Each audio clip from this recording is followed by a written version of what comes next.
everybody here knows who I am, but for those out in the internet land, I'm Jesse Church, head professional up here at Aberdeen Glen Golf Course. This is the first kind of town hall meeting that we've done up here ever, aside from when we opened and we had to put a bunch of stuff through the government to make sure that everything was okay for housing and everything like that. But we have done rule seminars and stuff like that before, primarily for the ladies that have never been approached by the men to do one because they know everything, or so they think. They just cheat more is what I'm getting at. I've seen your scores, you don't cheat.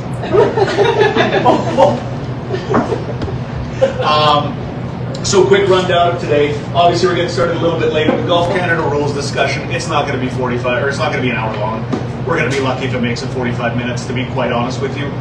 We will move through these things as quickly as we can, with only 11 people being here. Kevin is going to moderate, see if any questions or anything like that come through via Facebook. If they do, he'll let me know, and on, I would say YouTube, but there'll be none on YouTube, so he'll let me know if there's any questions that come up. If you guys have questions, throw your hand up, say your question, I'll repeat it so that the people can hear it on YouTube, Facebook, all that kind of fun stuff, and we'll go from there. So we're going to start with the rules discussion, then we're going to talk about the two new software programs that we have coming in, our new GPS system and then our new scoring system. The scoring system is pretty widely used. A lot of golf courses use it. PG has it, Quinnell has it, I'm pretty sure Williams Lake has it. And it is all just to the benefit of us, but we'll get into that a little bit more later, and then we're just going to have kind of an open question period. Obviously a lot of changes over the last 4 or 5 months up here, and I figured this was a pretty good way to answer 90% of those questions for 90% of the people to prevent shock and surprise and stuff like that when we get to the front counter and you guys have to, berate Ryder and Reichel and ask them when they're not the ones that made the decisions. It was Craig in partnership with myself in regards to the golf stuff. So moving forward with the Golf Canada rules side of things, we're going to talk about 4 things this morning. Then we're going to have some questions. The Aberdeen Glen local rule, I get asked to go over that at least 47 times a year, just because it is it's a very unique rule.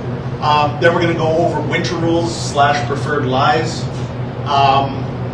competitive rounds, and then we're going to get into Golf Canada handicap posting, which kind of bleeds in to Golf Genius as well. Anybody have any questions about that prior to us getting started? No, I haven't said anything to argue with yet, so we should be okay.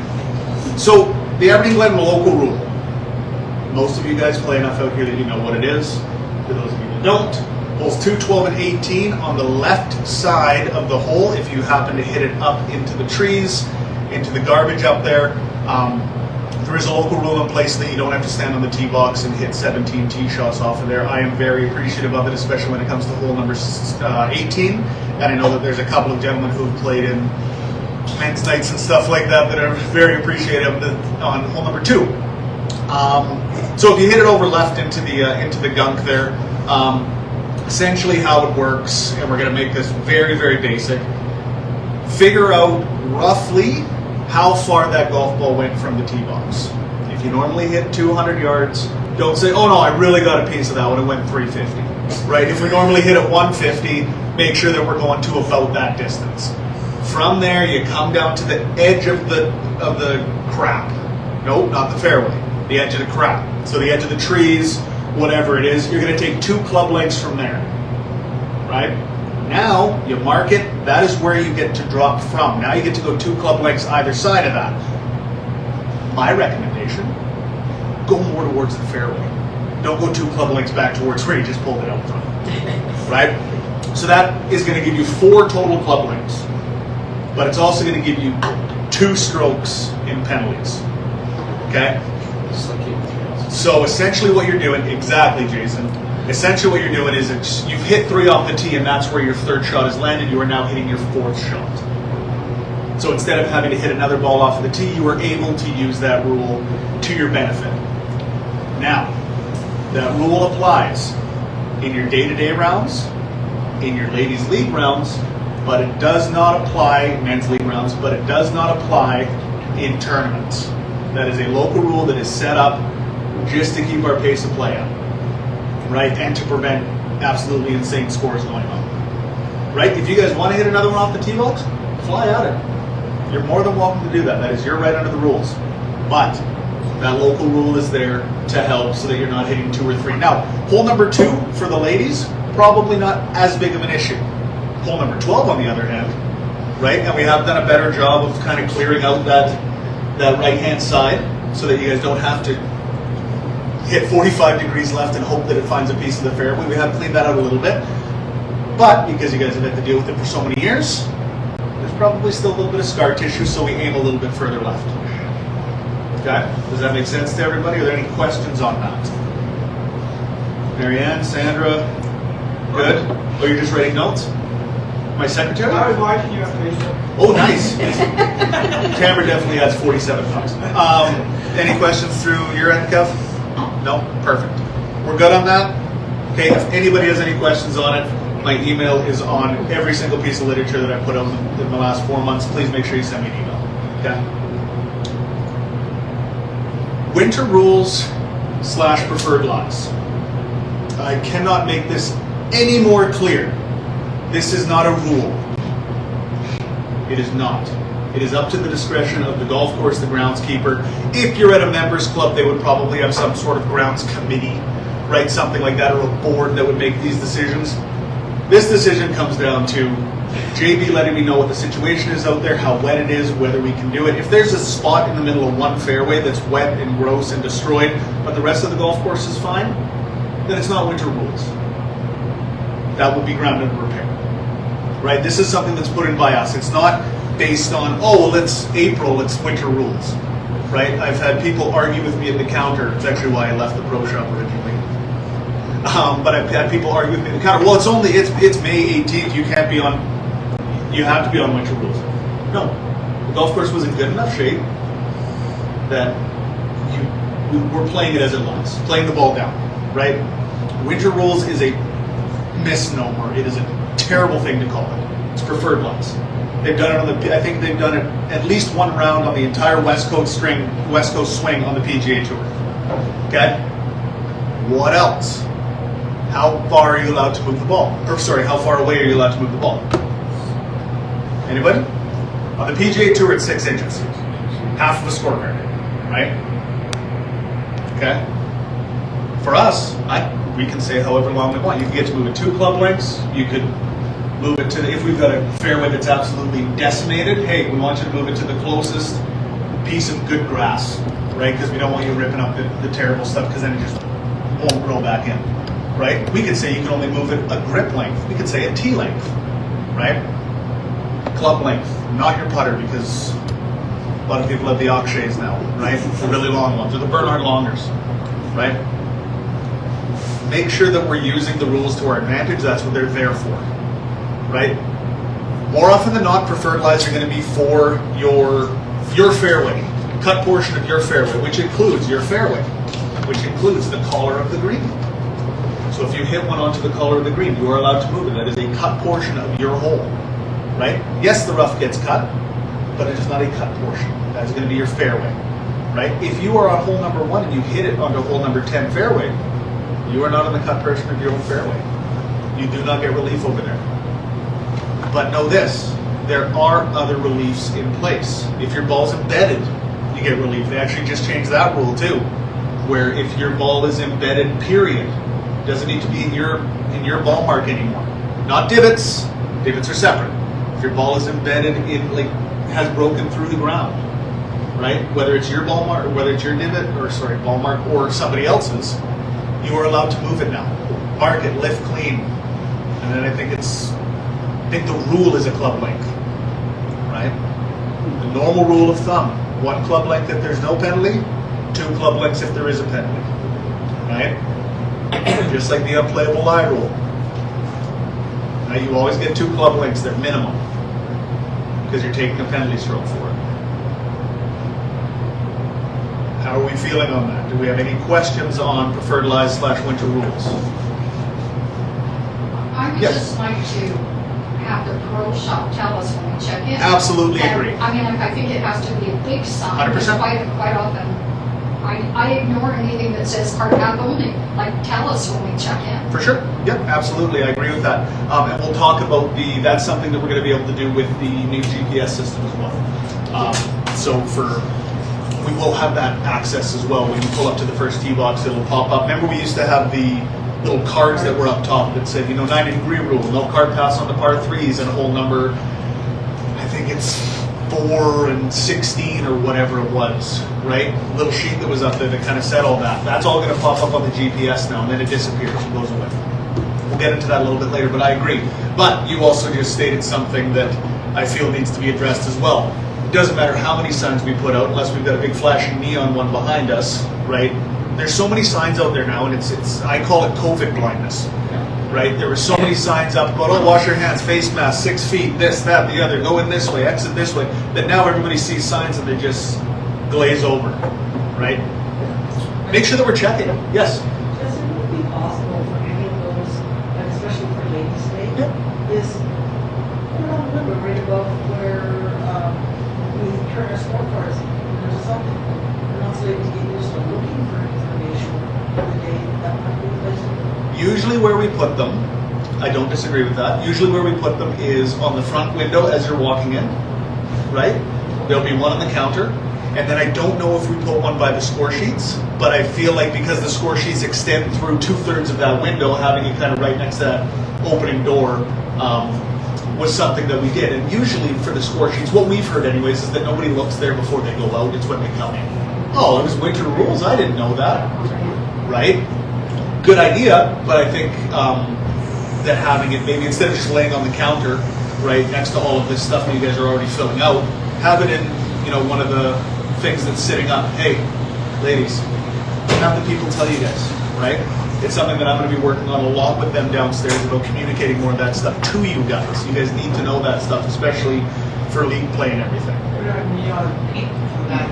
I'm just going to wear those headbands things? I'm just going to wear that with like a 8x12. You're right, if you have it on one of those. In a standee or something like that. Yeah. Or stand, whatever, it says winter rules, everyone's going to see it. For sure. That's all it is, it's 2 words. Yep. It's all in the same place. Preferred lives. And if it's in the same place, absolutely. Yep. Beautiful contribution. Good questions. Anybody else before I move on? Good? Okay. So competitive rounds. For all of you guys that have used Golf Canada before, you know that there's kind of 2 buckets that you can fill, and that's your competitive or tournament. I don't know what the exact phrase they're using right now is, or just day-to-day play, right? League rounds, men's, ladies, tournaments, that's all competitive, right? That it matters a little bit more. It might not feel like it, but it matters a little bit more because there's prizes on the line, all that kind of stuff. A Monday night where you're out there trying to win that, $25 longest drive or $15 low gross means a lot more than Wednesday night when Dan and Sylvia are out trying to play 9 holes in 2 hours. Well, it's more competitive those days. That makes me happy. Yeah, exactly. Right? So they will weigh them differently, right? Because now you're playing in a competitive environment, right? And the more competitive rounds you have in, the more it's going to even out what you're playing, right? I'm going to talk about something in just 2 seconds, but also if you guys go away over the winter, right? If you go to a place where it's their active season, we'll talk about active seasons in a minute. I know not that many people are going down to the States right now, but Mexico or, Cuba or wherever, right? Arizona, absolutely, right? There's so many people and now that they've gone to the World Handicap System, it's better, right? But I knew people that had 2 separate, right? They had their gym down in the States, and then they had their other one when they got back, and it wouldn't cross over. So they come back as they left as an 18 handicap. Well, there were 6 down there playing a much easier golf course, and then they would come back up here and they'd be playing really, really good golf at an 18 handicap, and it takes a while for those scores to come down, right? So just make sure that we're observing that, even though they might not count. Let's say you go down to Vancouver or Apparently there's 5 golf courses that open up in Kelowna this weekend. Jerks. Yeah. So if they, so they've got 5 golf courses that open up down there. Technically, it's not their active season yet. I don't think the active season starts until March 15th or something like that. I think. Don't quote me on that. But put your scores in, because at least that way there's a record of it. You can't, then people aren't like, well, how did you get so good? Just lucky, I guess. Right? No, I played 12 rounds in 4 days down in Kelowna. Right? So make sure that we're entering them properly, competitive rounds, all that stuff. You don't have to change anything else. It's just one more button that you have to, one more keystroke that you have to enter. Good on that? Everybody good? Nothing on our feed, Kev? No? Don't be like this? Sorry, Yes, of course. So league score now, we have to put it in extra. Yeah, again, I can't remember whether it's tournament or competitive. I think it's tournament, I think. Is that the tournament? Nobody's ever put the score in the tournament. Because you don't think of it as a tournament, right? I think that it's poorly named. I think it should be competitive, right? Because I know guys that play in 3 different men's leagues in there, right? They play Aspen here and PG. I mentioned that before, and people are like, oh, well, it's not a tournament. Yeah, it is a tournament because it's like these days. And by rights. So, but why don't you do that? Putting my regular score, because it's going to affect my straight score. There's not a tournament handicap in a regular season, right? But, and by rights, every time you go out and play, you should be following every rule to the letter of the law and yada, yada, yada. But we all know that on a Wednesday night when we're out playing with the spouse or out with the kids or whatever, give it a little pop every once in a while. It happens, right? I'm not hitting another one. Tee off and you lose a ball and you go, I can find that. I'm not going back to the tee box, right? Throw a ball out. As long as you're not throwing it out and saying, yeah, this is my second shot. No, it's not.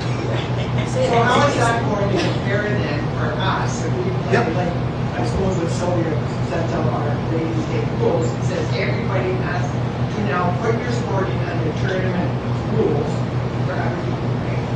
And then we go play at PG, and PG's like, no, we can just go under the regular school, which is them, right? But still, is it up to them to say, hey, you ladies should be putting this on the tournament score?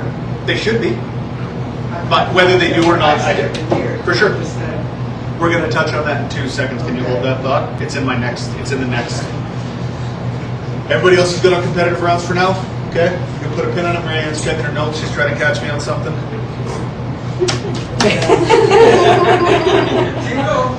Shut up. Okay. This is what we were talking about a little bit with the out-of-season stuff. Just make sure that you're posting it because it will keep a track of your rounds. It might not count them, but at least then it's in the system for if anybody has any questions on it. Right? Well, what do you mean? How did you get that? Well, I played 12 rounds down in the Soyuz because they were open when I was there for 2 weeks visiting my kids. Oh, okay. It's not active season. No, but they're there. Right? You can see that I made the effort to put my scores in. Right? Simulator golf doesn't count. I've had questions about it. Simulator golf does not count. That's fantastic that you shot a 72 at TPC Toronto, but you probably had gimme putt set to 48 feet and, played from the 4 feet. Yeah. 4 feet from the edge of the green, yeah. Don't put it in. There's a guy that tried to do it. Golf Canada sent out a thing on it. They're like, hey, make sure. Oh, yeah. Yeah. They're like, how did you play 48 rounds in December? Oh, I got a simulator. No, that doesn't count. Also, you went from an 18 to a 7. That's not good for you. The playing conditions. Yes, yeah. So the playing conditions calculation. Does anybody know what that is? Aside from Marianne. When it rains and it calculates out the rain or whatever. You're close. You're on the fringes. Repeat. They can't hear the questions, so just repeat them. Okay. Thank you. No, it is not when the rain comes down. No, it is not when it's too hot. It is when the golf course plays abnormally tough or abnormally easy. If everybody is putting scores in that are far higher or far lower than what their normal stroke differential is, AI will go in and through Golf Canada and go, hey, this was a little bit tougher. We'll adjust it. We'll give them a couple extra shots or a shot and a half, and it'll actually go through and adjust it. So that's another reason why you should be putting them in as tournament scores / competitive scores as well, because it will weight them differently, right? But yeah, if we go out there and you've got 40-mile-an-hour winds and it's a ladies' night, so you got to make sure you get that round in, right? It will go, hey, listen, you normally shoot 47 and you shot 63 and everybody else was about the same. We're going to weight that a little bit differently for you. So just make sure that you guys are aware of that. You guys don't need to worry about, it's really tough out there. It's going to be, my handicap's going to go up. No, they'll fix it. Pins are still out after the Ironman. Pins are still out after the Ironman. Yeah, actually, what I'm going to do this year is the Monday after the Ironman, I'm going to move the black tee boxes up to the red and leave the pins the same. And then the ladies can play Monday with the Ironman pins. That'll go over red. Yeah. Because why not? Yeah, exactly. Yeah. So you asked about scores going through. There was a question about how do we push scores through, if we're the only ones that are saying that it should be competitive rounds, all that kind of fun stuff. With Golf Genius, which we'll get into a little bit more in that segment, but with Golf Genius, we have the ability that we are going to be pushing your guys' ladies' night scores through for you. You guys will no longer be responsible for entering your ladies' night scores or men's night scores. We will be doing that. So as soon as our scoring's done, there's a little button that we press that says Submit to Golf Canada, and it pushes it through. So now you guys don't have to do anything for your ladies' night rounds, right? What that means is that now we get to push it through, and now you don't have people sitting on scores for 2 weeks. Now you don't have people waiting to put their scores in. It's, no, you played today, your score goes up. So people can't cheat. Sort of. You've got 2 weeks to enter your score, but we're going to put it through for you because it's an extra keystroke for us. And then we don't have to chase people down and worry about that. The other thing with Golf Genius, as we'll get into a little bit when we get there, is scoring is going to be done a lot more efficiently, and it's going to be done a lot quicker, and you're going to be able to check everything that you could possibly want to check. I don't have my phone because we're on Facebook Live. From your phone, from your tablet, from your computer, from anywhere in the world. You didn't play ladies' night because you were in, New Brunswick visiting family. You can go on and check the FedEx Cup. You can go on and check any of that stuff. Okay, again, we'll get into that a little bit later. Before we move on from the rules portion, any questions? Is she asleep or reading? Oh, okay.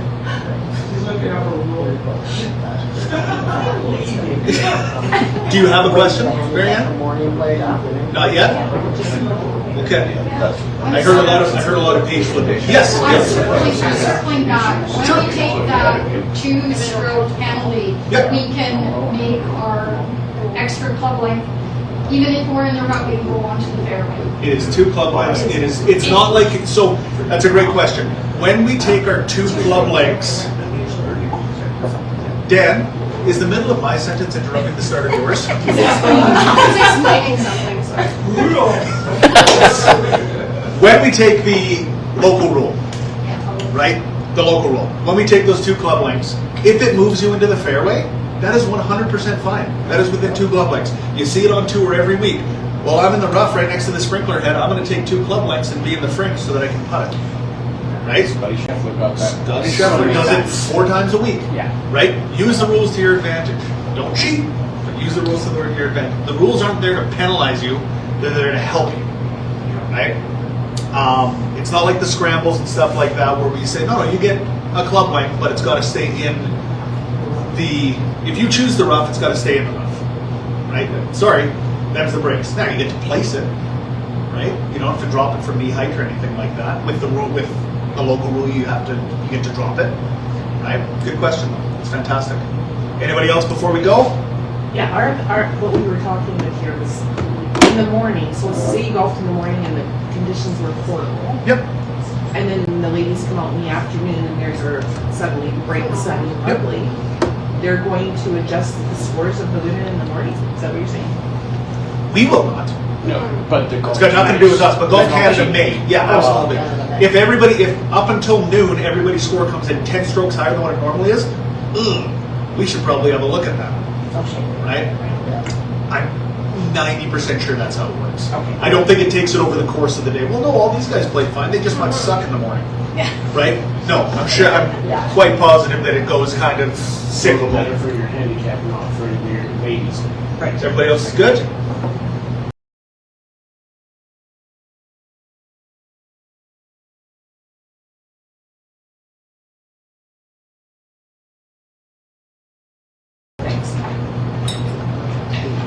Moving right along. TagMarshal, Golf Course Intelligence, and Golf Genius. I was going to pull up some videos for these guys, but every video that I could find was just a sales video that we would have gotten sent. You can boost your revenues. You can do this. Fantastic, great. We're full every day. I'm not that panicky about that. What I want is you guys to have better experiences while you're out there. So yes, Kevin. Why TagMarshal?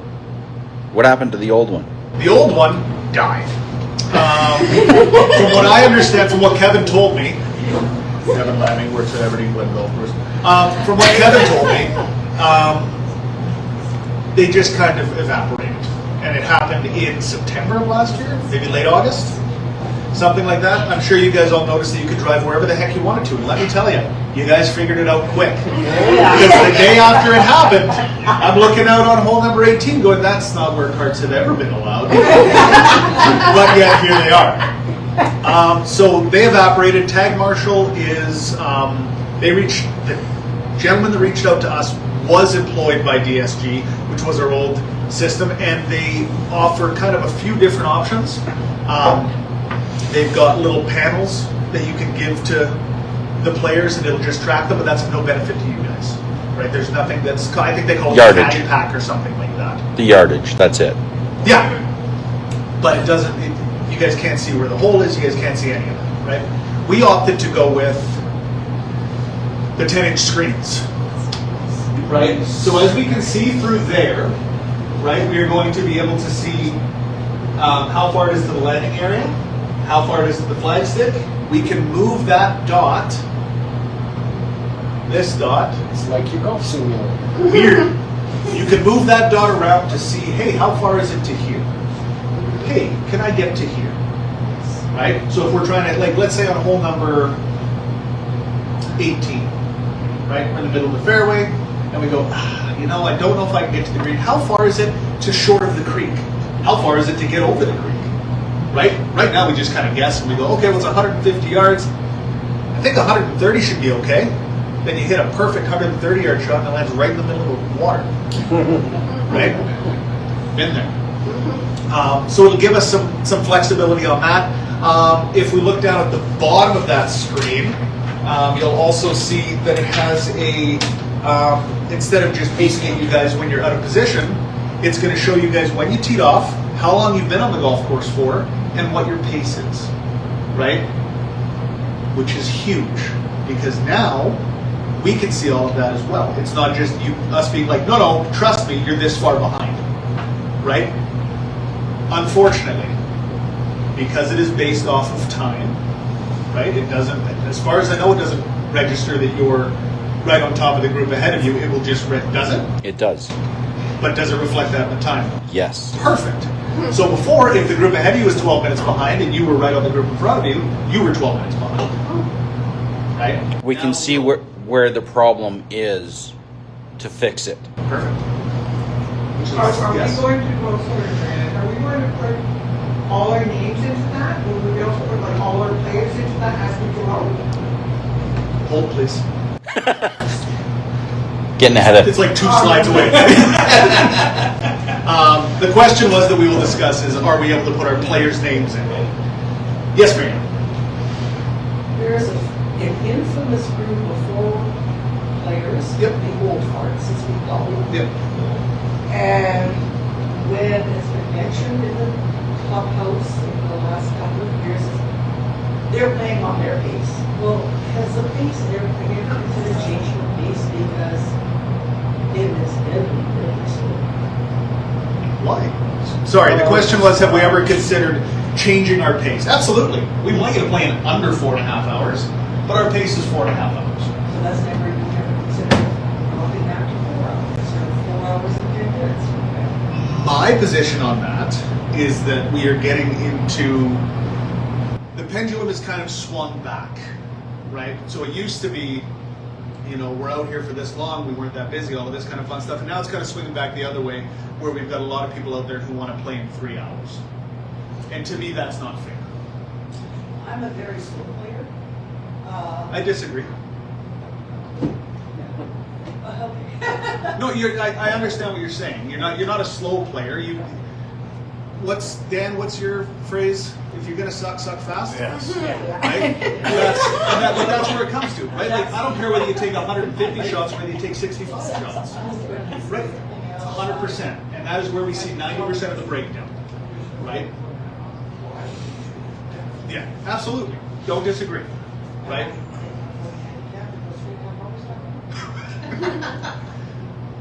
The pace of play will come up in about 2 slides as well. We will discuss that. Absolutely.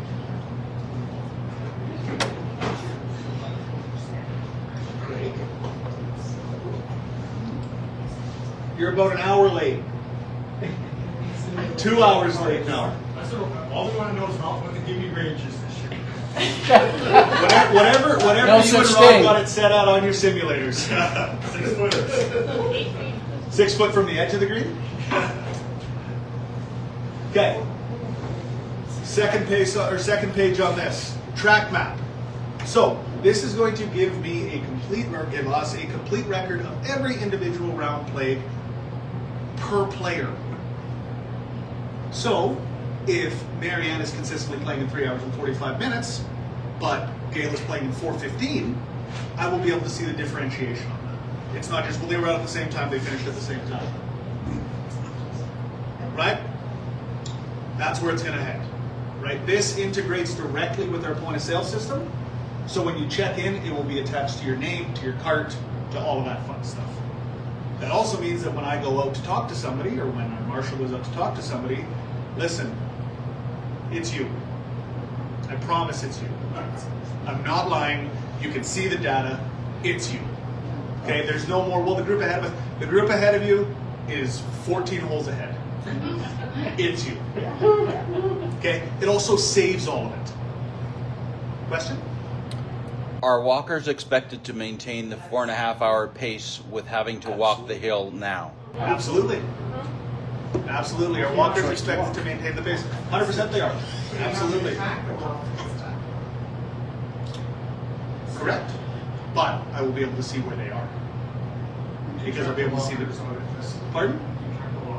If we get the system, absolutely. We have not. Yes? Jesse, I've never seen the blockers slow down the pace of play. It's Agreed. golf carts. 100%. There's slow walkers out there. There's slow everybody out there. I disagree. I have, but I have seen walkers keep a good pace, Yeah, but I've yeah. seen some that. There's people that are terribly slow in carts. There's people that are terribly slow walking. There's people that do both. Right? There's people that are super fast walking, people super slow in carts. Right? And they're the same humans. If you're, it doesn't matter if you're in a cart or if you're walking. If you're having a bad game, you're having a bad game, you're going to slow down. But if you're walking and having a bad game, you're going to be even slower than a cart, unless it's cart path only. Because now, okay, you're walking 150 yards that way, then you're walking 300 yards that way, then you know what I mean? I will. If you're having a bad game, if you're walking, it's going to be slower than a bad game when you're in a Yep, and cart. I will amend that a little bit. A little bit is that if you are informed and know how to move up the golf course, I don't care if you're walking and you shoot, like we said, if you shoot 150, I know guys that shoot over 100 that play in 3.5 hours walking every morning, Yeah. right? Oh yeah. Some of those guys. And you're fine, right? Because they're moving effectively between holes, right? And we're not trying to throw everybody under the bus here, but the expectation will still be that everybody's going to be 4.5 or less. Okay? Good? Which is perfect because there's quite a few times I play with guys from work that don't golf all that often. Yep. And it can be painfully slow with those. Still within the 4.5 hours because Yep. you move along. And I know getting behind people like that. It feels really slow, For sure. but you are on pace. And that's the educated And versus the if you uneducated. push people more than that, you won't have new people coming out to golf. No, because and they'll get mad. I mean, we can have a discussion on pace as well, right? Like pace is 4.5 hours is the max, or what it should be for your regular day-to-day round. But if you're out there behind a group that's playing in 4:15, right, and you're the one that's holding up the golf course at 4.5, hey guys, is there any way that we can catch the group ahead of you, right? As Kevin kind of alluded to, we do have with this system now on our end, we've got pace disruptors as well. So we are able to set parameters for what out of position or behind pace means. So if it's through hole number 4, if you're not at X, you're behind pace. Hole number 8, if you're not at X, you're behind pace.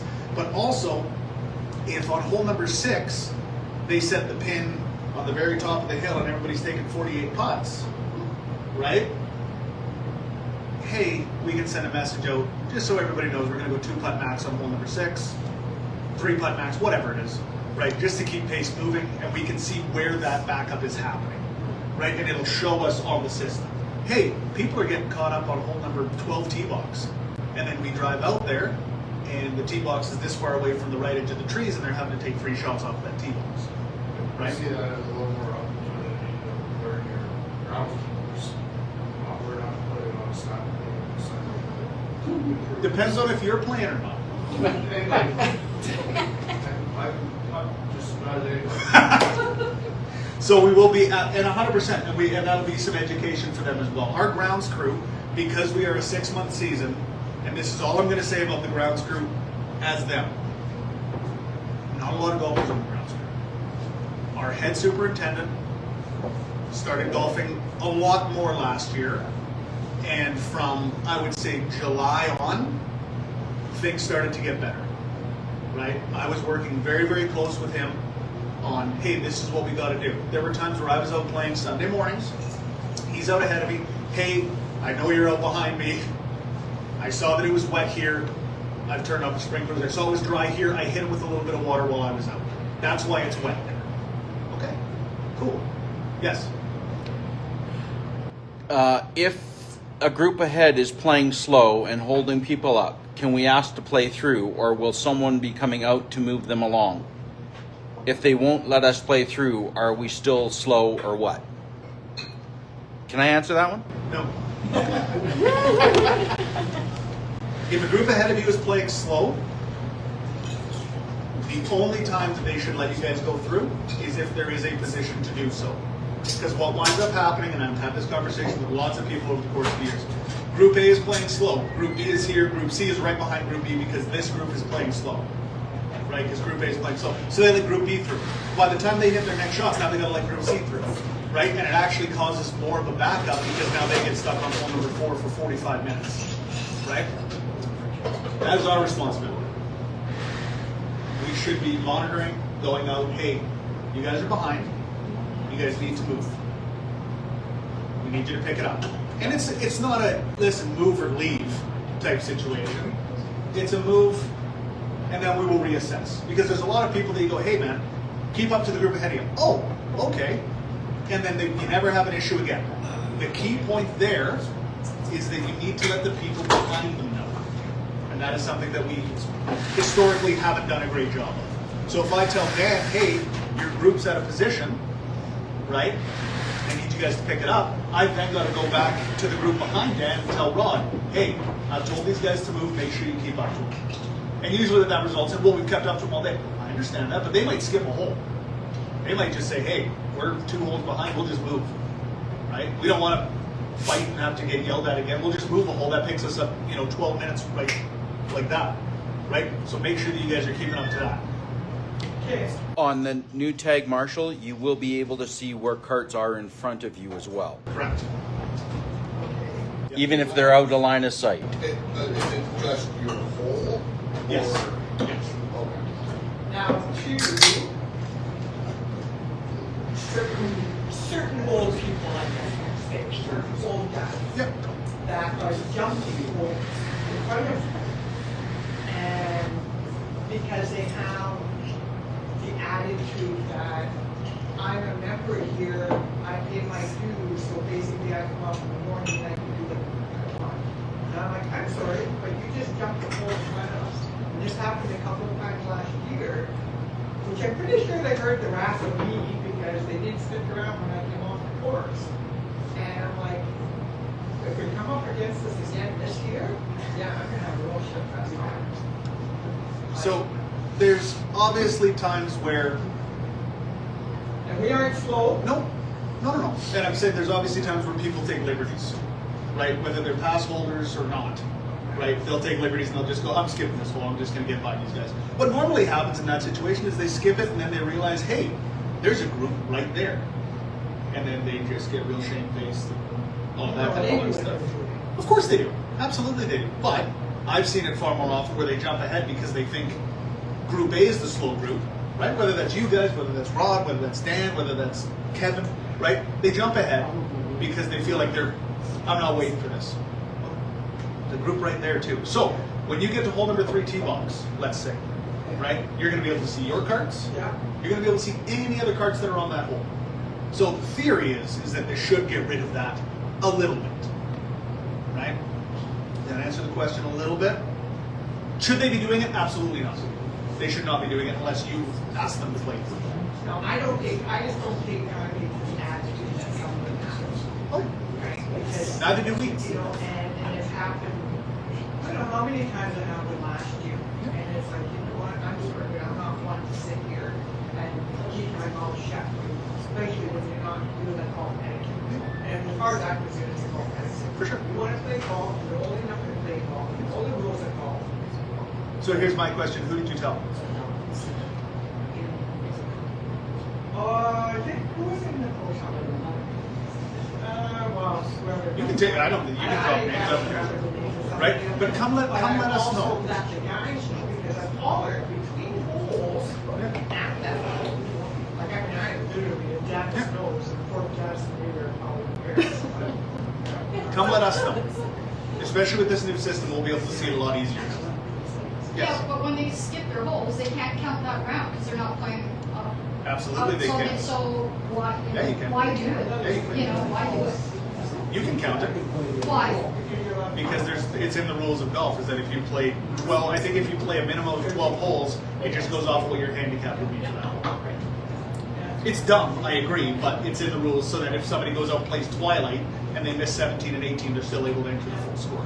Yes. You ever thought about putting these, what do they call them, blocks up there? Like 1 at 6 and 1 at 13. It's on your screen. No, but it's going to be on your screen now. So it's going to show up right down in here, where it's going to say what your pace is. This is how long you've been on the golf course for. This is what time you teed off, and it'll show you everything in relation to that. We see that if we're looking. Nope. Nope. Just more of like in your face, when you pull back on the 6th block. Don't worry if you're walking. Just more awareness that it's too slow or too fast. Something we've never thought of, but we can have a look at it. I'm not guaranteeing anything, right? I mean, I might throw one of the Rolex ones from like Pebble Beach, throw it in Rod's backyard. Yeah. He's in. Yeah. So what about Joe Single? In regards to Letting him play through? if there's room for him. Right? That's the whole, everybody thinks, oh, I'll just let him play through. That's the uneducated, right? I'll just let him play through. That way he's not bothering me. Well, no, now he's going to hold up the entire golf course because he's just going to keep jumping and jumping and jumping and jumping and jumping, right? 100% honesty, if there's a single out there, barring, you know, late evening, something like that, if there's a single going out anytime between the hours of, let's say, 7 o'clock and 5 o'clock, middle of the summer. That's a pro shop screw up, and it's not their fault. Right? Or two twosomes back to back. Or somebody walked out the front door and just jumped on the course. That is happening. Absolutely it does. You'll be watching that a little bit more this year. Make sure that two spoons Absolutely. Yeah, definitely. Yeah, it's something that, you know, we try and keep up with, but unfortunately, I mean, this will help a lot as well. But unfortunately, what usually happens is, and I'm sure all of you at some point have been in the pro shop when Darlene sees two twosomes split up in the first fairway, and it is a, let's say it's a tirade. Let's be polite about it. But no, it's something that we have to enforce, and we are probably, I see you, Rod, we are probably going to get away from, for the most part, the Marshall setup. We'll have them out there for tournaments, weekends, stuff like that, but I think we might lean into more of a starter system. Hey guys, this is what's expected of you, right? And I don't care if you play 1 round or 1,000 rounds, you're going to get a similar spiel every time you go in, right? And I think that will solve a bunch of that problem. Rod. We're gonna start taking pieces for tee-up times for green feeders. Can't think about 4 and only go 2. At this moment, no. It is something that we're looking at, because if we put it in, it has to be for everybody. That's the problem. So even when you guys book a tee time, then it would have to charge you guys a 25. No, we'll get refunded and everything like that, but it would have to, and as it sits right now from what they've told us, is that it has to go to everybody. It's not just public, because there's public that have the new 25 game passes, right? They're still classified as public. They're not members, right? They don't have members. We have seasons passes and public. Those are our 2 options, right? It is something that we've looked at. We've looked at making people prepay, because yeah, we get a ton of that, right? If you want to pay for 4 and show up as 2, fill your boots, right? Well, yeah, I mean, that's, I'm used to doing that. Another person, right? Oh, yeah. You want to book Yeah. and save not. For sure. Which Yeah. pay. Yeah. We had, I know everybody in here knows who they are, so I'm not speaking out of turn, but Mike Martin and Dan Duckworth and those guys, they went down to, they were in Vegas. And their 4th guy wound up getting a little bit banged up the night before, so he didn't make it to their tee time. They had prepaid for 4. They showed up, and they're like, hey, there's only 3 of us. And they put a single with them. No. They paid for their 4s. They get to go. Unless you're going to give me my money back for my 4th guy, right? He shouldn't be out there jumping in. Right now, I understand it's a single, whatever, and they're probably the best guys to put him out with, because they just don't care. But at the same time, I don't want to get into that habit either, right? But yeah, that's the reason why we haven't put that $25 or $50 charge in for no-shows. Good? Cool. Next slide. Player profiles. So every time that Chris goes out and plays golf, I will be able to see how long he was. I will be able to see where on the course he got held up. Par 3s or Chris's nemesis, right? I'll be able to see all of that stuff, right? It will also let me, if I go out there and see Rod is behind again. Rod, listen, we need you to pick it up. Jason, we need you to pick it up, right? It's going to give me a data bank that I'm able to use for more enforcement, right? There's a few groups on men's night that have since picked up the pace. Coaching. Having a starter. But there's a couple of groups on men's night that historically were extremely slow. And it was always just, hey, you guys are behind. Well, no, we're not. We're this. No, you're behind. You can't expect us to. Yes, I can. You're behind. Right? Well, you can't tell us we're behind because you're just going off of, this. Yeah, you're right. We can just assume that you were behind. We don't know what time you left the tee box at. Now I do. Now I know when you got to hole number 3 tee box. I can look at all of that. It'll show me shot by shot, essentially. So we will be able to enforce that a lot better with individuals. Okay? Into the pace of play stuff. We are able to now set pace of play goals based on day or week. So on a Saturday, maybe our pace of play goal is 4:25. On a Thursday, maybe it's 4:30. On a Monday, maybe it's 4:15. Right? On a Tuesday, maybe it's 4. Right? We are able to do that weekly, and it will adjust your little green line at the bottom of your screen accordingly. Yeah. And this system is fantastic because it will always give you a heads up like, hey, you guys are falling behind a little bit.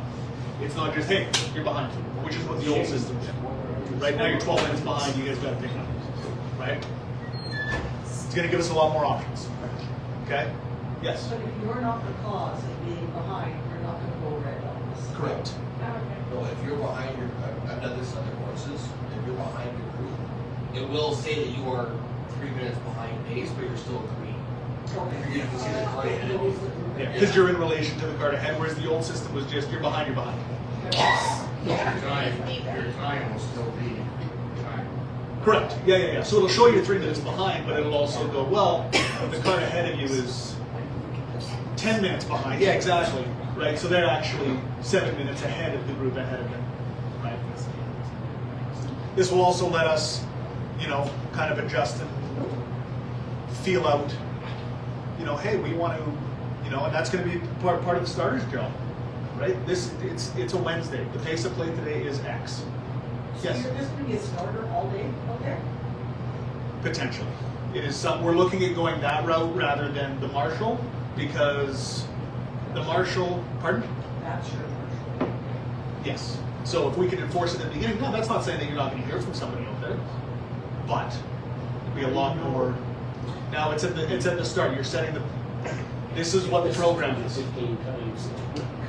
right? This is what the program is. This is where we want you guys to be at. It's not, hey, you're 15 minutes behind on hole 4. Oh, okay. Right. It's the word that I'm looking for. It's preventative rather than punitive. Okay. The whole goal behind this is to make everyone's round more enjoyable. Yeah. It's not a stick to beat the slow people with. It's a carrot so that we all enjoy our salads. Yeah. These are great. We live in a technology age. For sure. Yeah. And I believe, Kevin, correct me if I'm wrong, they can download an app for this as well? Yes. Perfect. There's a QR code that will come up to attach with your foursome. If you're walking with a group, There's your answer for the walkers, Kelly. So you do have the ability to. if you're walking and you're with a group that have carts, it will show on one of the cart screens. There's a QR code that you can scan to attach yourself to that group, and you will have all your yardages, pin placements, carts in front of you, all show up on your phone if you care to use that. My question basically related to foursomes who like to walk. We lost out there, of course. We are. I believe there is a QR code that we will have posted at the pro shop for you to do the same thing. Yeah. So you will have access to this technology.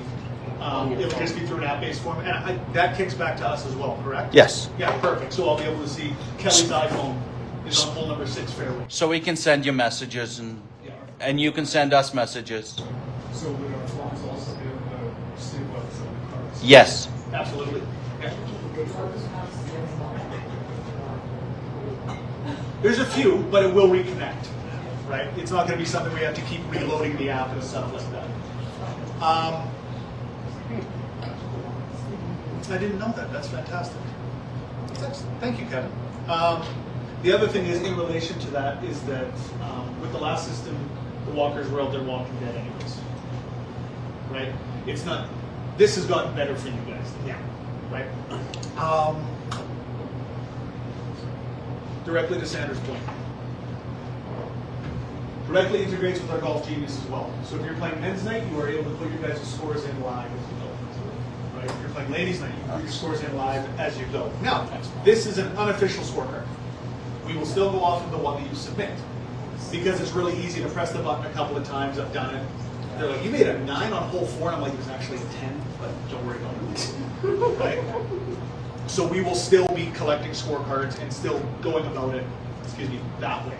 But you'll be able to see, if I remember correctly, you're going to be able to see live leaderboard, all of that kind of fun stuff. Do we have to download TagMarshal, or can we just go off of our Golf Genius? That one person in our group is going to keep score for. So the question was, do we have to download TagMarshal, or are we going to be able to go off of your Golf Genius app that's on your phone? Yes. You can do both. You can do both. So what's going to happen now, as we slide into, sorry, first of all, do we have any questions on the Golf Genius integration? We're good? Kevin? If you're using cart, you don't need to have the Golf Genius because you're going to enter it on the screen on your cart anyway.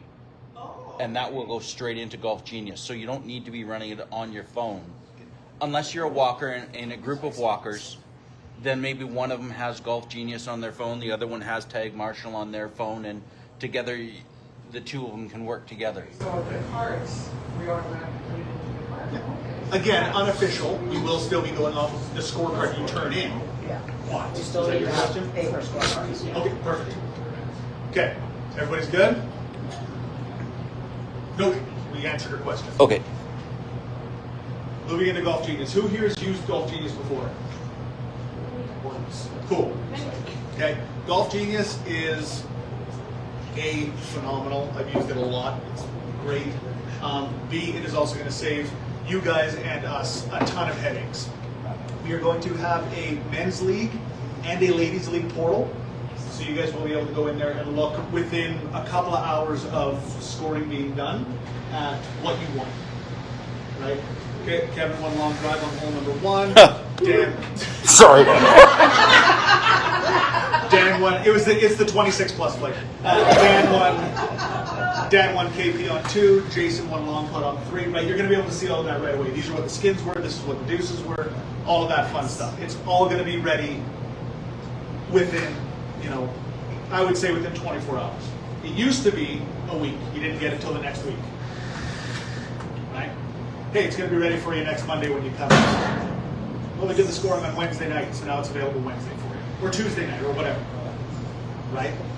Super quick. It lets us, and especially for tournaments and stuff like that, I know that one of the constant issues that we faced in prior years was, okay, you come off the golf course, let's say the men's open. Come off the golf course, Sylvia, Janice, and Maria are sitting where Rod, Kevin, and Kelly are sitting. Give them their scorecard, they go through, they count it, they walk it outside, they put it up on the board, then they would walk downstairs to the pro shop, where now the pro shop has to double check everything that they just double checked. Right, so you got 11 steps that have accomplished nothing because the scores haven't even been put in. With this, you hand your scorecard to Sylvia, she puts it in, presses enter, the computer does all the work, it updates all the leaderboards, everything. Done. It will also be flights, right? I've got 100 teams in the ladies 2 ball. This is what the handicap system that we're going to use is, and I need you to generate flights based on that equal. Right? Done. Men's Open, same thing. Ironman, same thing. Done. Skins, I want to do it by flight or I want to do it overall. By flight, cool. This is where everybody falls in line. Right? I want to do a honeypot hole. Find me the lowest score on this hole, find me the lowest individual score on any of the holes on the golf course. Yep, you had a 2 on hole number 15, you're going to win yourself $500, right? Without us having to go through and check every scorecard and miss it, right? 100%. Once all the scores are in, again, we'll go off the men's open just because it's a 3-day tournament. All the scores are in. Okay, tee times are ready. You get an email. Get it sent right to your app. You don't have to, hey, I'm playing the men's open, when do I play next? Right? No, it's there. Right? Score sheets, gone. No more milling around the windows. They'll be on your phone, they'll be on the TVs.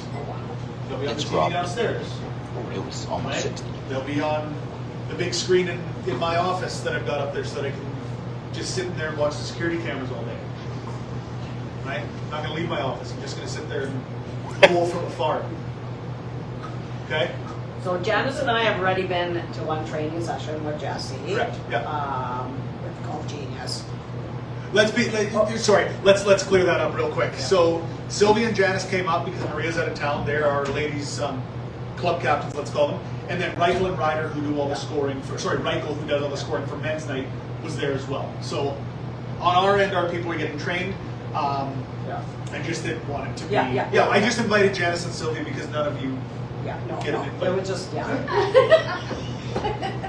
the initial work is going to be hard, but the end result is just going to be amazing. Just so everyone knows that is a little bit afraid of it. It will be amazing once we get everything set up. There's going to be a little bit of legwork. Yeah. I've already set up the ladies league, I think. We're going to see. There's a couple more kind of onboarding things that we need to go through with their guys. But essentially what's going to happen is probably middle of April, You guys are all going to get an email. Everybody in the club is going to get an email. You will have to register through there. And what it's going to ask for, it's going to ask for your name, your email address, your cell phone number, and it's going to ask you for your Golf Canada ID. So even if you're not a pass holder here, right? You're like yours is through PGX, right? There's people who are through Aspen. There's people that have bought it themselves, right? If you put your number on there, now you're part of our master roster, right? And before you guys got here, we were talking about the handicap stuff. Now you guys are no longer responsible for entering A, any of your tournament scores, now that we've discussed tournaments, B, any of your men's night scores. We do all of that. As soon as we finish scoring, it pushes it through to Golf Canada 4. So it'll go in automatically. There's no more waiting, there's no more anything like that. So you get an email that says that, you guys are registered. I think we had, what do we have already, 67 ladies that have already been pulled into our ladies master roster, because that's how many ladies there are. Now whether they all play ladies night, I have no idea. Right, but that's how many female designated players there are in our roster. Okay? Okay. This app, when you pull up like group 6, it says, we'll give you warranty or that's where I That I am not sure on. I do not know the answer to that question. That's a good question. What was it? If you pull up to, I'm not repeating it, it was Kevin's question. If you pull up to hole number 6, is this going to tell you that it's a KP? What flight is it for? All that kind of fun stuff. It's an awesome question. I don't know. Okay, I'll look into it and you'll find out first men's night. But no, that's an awesome question, and maybe that's something that we can build in on our end, because this was a pet peeve of mine, and it was a pet peeve of Mike's as well. All the signage on a golf course. The more sign, I'm not talking about hole signs. I'm not talking about keep your carts here. I'm talking about the sign that says this hole sponsored by, right? Or on the scorecards, or wherever, right? Now there's going to be an ad that pops up on every tee box for the entire year. That's it. It's done. There's no more signs going out. There's no more fighting with course service guys. But maybe there's something in there that we can put in on Thursdays. It pops up and goes, yeah, that's this KP. For sure. Yeah. Yeah, absolutely. Yeah. Oh, I like that. That's an excellent point. Kevin, write that down. No? Pardon? I'm assuming that you can through some way or the other. And then, what's my point? Where were we? Golf Genius, punching scores through. Yeah, so you guys will all register. We'll get your Golf Canada handicap number. We punch through all your scores for men's night, ladies night tournaments, with the exception, obviously, of anything scramble related. We did talk earlier, golf simulator rounds are not permittable through Golf Canada. So all those ones that you've been injured from playing all winter, they're not going to be Probably good that they don't count. Yeah. Does anybody have any overarching questions on Golf Genius? No? Is there anything you want to add still? No. From our stuff? Okay. Yeah. Anybody that's used it that wants to add anything? One more thing that I'm super excited to use with it is I can, in talking with Justin, who's their kind of onboarding guy, is men's night is men's night. It's ladies night is ladies night. We're not going to switch up formats. It's not all of a sudden going to go, okay, we're playing two-person, wrong-handed, this, that, and the other, right? It's always going to stay structurally the same. But you're able to do like blind draws, right? Okay, well, Jody's playing against Sylvia this week, right? And you have a match of the week or whatever, and it just automatically generates. Now you can look at those two separately. I don't have to go through and do this. It will also do countbacks based on what, there's like 19 different ways that you can do a countback. So it's not just, oh yeah, that's the way we do it, right? Now the way that we do it is the correct way to do it, but you'll be able to go in there and look at it and be like, well, why did I lose the countback? And it'll break it down for you. Well, you took a 6 on the last hole and they took a 4, so sorry. Right? Good? It's going to open things up a lot for us to try stuff. Okay? And I'm excited to try stuff. I think that we've been stagnant over the last few years in regards to what we do with men's and ladies' nights and that kind of stuff. Yeah. Yes? So can one person keep score for the whole group on their own Golf Genius? Absolutely. So what's going to happen is that what we'll have to do and this is where it gets to be a little bit legworky for you guys. And by legworky, I mean you're going to have to click a button. You guys will have to register for men's night before the night before. Copy? Or ladies' night. Right, so you guys will have to go in and register and say, yep, no, I'm playing. I'm at this time. And then we import that onto our T-sheet, or sorry, from the T-sheet into Golf Genius. And then what you're going to get is a text message in the morning. Hey, Kevin, this is your 5-digit code. Enter it, and then what's going to happen, I don't have a screenshot of it, I wish I did, but it'll pop up and it'll say, is this your time? And it'll say, Kevin, Rod, Stu, Leroy. Perfect. Yep, those are ours, and now you guys can keep track as you go. Right, so there's one person that can handle that. Now, exactly, yeah.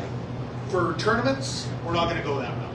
Tournaments is going to be, nope, I don't want, because I don't think it's fair to be like, hey, Jason, you're keeping score for your group today. Then Jason goes out there, shoots 130, and I see him wire his phone into the pond on 9, and I'm like, no, Jason, your scores. Right? It's not fair to put that on a player that's in the middle of a tournament. Men's and ladies' night, you're doing it 20 times. You guys can handle it. Right? But over the course of a tournament, ladies, 2-ball even. No. Bring your scorecards in after, and we'll go about it that way. But you're saying on Ladies' Day anyways, we won't have to use Golf Genius because it'll be right on the, it'll be right on the card. Correct. Yeah, that'll be your unofficial. Yeah, absolutely. Yeah, and then just make sure that everything's going to stay the same, except that now we'll kind of be able to see it, and I'll sit in the back and I'll check scores, and I'll be like, ooh. Hole 8 must be playing tough. Yes? Talking about just taking a sample on 3 or whatever, is there ever been any consideration for Ladies' Day, for example, going to max score to save frustration? Sorry, Marianne, you have to repeat that. I didn't hear that. Has there ever been any consideration to go to a max score for ladies or men's night or for whatever? And I'll take that one. I'm going to say no. They're competitive rounds, right? So you got to play it up. The handicap system in Golf Genius will adjust that for you at the end once we put it through. But for the purposes of that day, it's just like playing in a tournament, right? There's no max score in a tournament. We take a max handicap for Correct. the day, but not max 40? score. Yes. 40? Yeah. So I wouldn't make it. I wouldn't be able to play ladies. I'm a 41. Yes. Does this mean we don't need to carry a scorecard and just put the scores directly into the system? No. Do we need to carry a scorecard? Yes, you will still need to submit a paper scorecard because that is what we are going to go off of. I like all of you. I trust most of you, but technology is technology, right? I don't know if anybody here remembers the fire par system that used to be in place down at the Prince George Club, designed by a couple of their guys where they used a bubble sheet that you had to fill out, just like a standardized test. So you go, they made a 5, you scribbled in the 5, you submitted it or whatever, and then they ran it through a reader and it would pull up your scores. They still submitted the scorecard so that they could confirm all the scores. Same thing here, right? The guys on the PGA Tour, everybody knows where they're at, but they still got to turn a scorecard in. Yes? What if you have ladies that aren't sure if they're playing until like about 5 minutes before they're off work? Like we have to can they still register on their way too? They can be unregistered. Repeat the question. If you, sorry, speak up. I tried. What if you have people that are not, that tell you 5 minutes beforehand, hey listen, if something come up, I can't make it. Hey listen, I'm on my way there, but I'm not going to make it. For your time, I'm going to be playing later, right? We can unregister, we can move them around. I would rather you guys register and have us take you off than not register and have to figure out how we're going So get them piece to it. register the night Absolutely. before. Perfect. If there is the assumption that you will be playing ladies or men's night, please register the night before. Okay. Fair? Yes. I just got a text from one of my bank partners who's watching online, says you're doing a great job. Who is it? Not telling. I'm lying. I like that she said playing partner, not friend. She said there's difficulty with the volume. Is there any way you can turn up the volume? On Facebook, I can just yell louder. Sure. Does she have any? Do they have any questions? Or are they just complaining? Oh, well. Jesse, do you want to my laptop volume sucks. It's not very high. Yeah. Right? So I will try to speak louder. It's Sorry, It's on the edge. this is our first time. We'll get better. Yeah. It's the first one we've ever done, so a little bit of patience. Any other questions on that? All in all, those two changes, TagMarshal, Golf Genius, positive, right? I think that Kevin being here and being able to inform Kelly and myself that there is the ability for walkers to use it as well is fantastic, right? I'm sure that that's where we're headed with our next segment. There's a lot of questions on that, so I won't dive too deep into that area. But for Golf Genius TagMarshal, that's all I got. If you guys have any questions, again, my email is all over the literature. It's on the website. All of that fun stuff. Most of you in here have my cell phone number or my office number, extension 3, if you dial Aberdeen Glen. Let me know if you got questions. Okay. I just, somebody else just texted me and said they can hear you fine. Listen, you two. You texted me, stop it. You stop me. I got 2 people that said they Okay. can hear you fine. So, real quick recap for those of you that aren't on Facebook, aren't on social media, haven't checked the website. Going over the rates a little bit for this year. Okay? Everything stayed pretty much the same. Seasons passes went up a little bit. The big one that I got the most pushback on was that one right there, because we dropped 6 years off of it. Most golf courses in BC are 25 years, so we're still 4 years over that. I understand that we were 35 last year. To balance that out a little bit, let's say, student passes now have no age limit. If you were going for your master's degree and you're 36 years old, you're more than welcome to come out as long as you can prove that you've got a full course load, right? We added in, sorry, I didn't add anything in. We have stripped our game passes down purely for the purposes of streamlining it, right? We now have a 25 game pass available 9-hole or 18-hole, okay? Obviously separated by age. For students, intermediates, and juniors, there's nothing available for that. It is either adults or you get into the seasons pass just because the prices are roughly the same, right? They are included with cart as well if you want to go that route. The reason why we did this was that 25 games works out to roughly 1 game per week. We're between 22 and 26 weeks that we're open each year. So we said 25 games. You are able to sign people off on it if you would like. Rob? So 9 and 18-hole price. Yep. Just on that, I didn't can enough. I understand that part of it. But will you just on 18 holes, somebody buys an 18-hole, you just be doing it like you always have, and just get a rain check for 9? 18's 18. So that's where the guys downstairs are gonna have to say, hey, you have an 18-hole pass, you have to do 18 holes because I'm not gonna allow you to come back into the clubhouse. Correct. Same with the goal passes. So last year, the goal Correct. passes, there was people using those goal passes as 9 holes. That is why we went this way. What we saw was a lot of people purchasing, our most popular one was our 10-game pass. Yeah. And there would be a lot of people that would purchase the 10-game pass, and they would use it as 29-hole games. Well, that turns it from a 10% discount to a 30% discount. Right? Yes? Question online, do the 18-hole packs not have the ability to split the round if some rounds we can only do 9, but other times 18? No. So that is a question that was just asked in person as well. You are not able to. It is an 18-hole pass. That is what it is. That is what it is there for. Yes. What if it was a thunderstorm? Then it would be a rain check. Yeah. Then it would be weather dependent, right? But you can't come out at 7 o'clock and go, hey, no, I want my money back, or I want half a game back. It's an 18-hole pass. If you think you're primarily going to play 9s, buy the 9-hole one. You can use 2 9s for an 18, but it's more money, right? Yes. So you got a cart pass for some months. You just want to get a cart pass, or is it kind of blended But if you're middle of the golf course, you get for 4 days a week, you get half the price anyway. Is there a special price for that? I can't hear Hold that that. button for 30 seconds. Can you repeat the question? It's the next slide. Oh, Oh, you're good. It was homeowner related. Oh. So that is based off, so the season's pass, the cart pricing, I think it's on the next one. No, it's not. I just cut these. No, but the seasons. Oh, okay.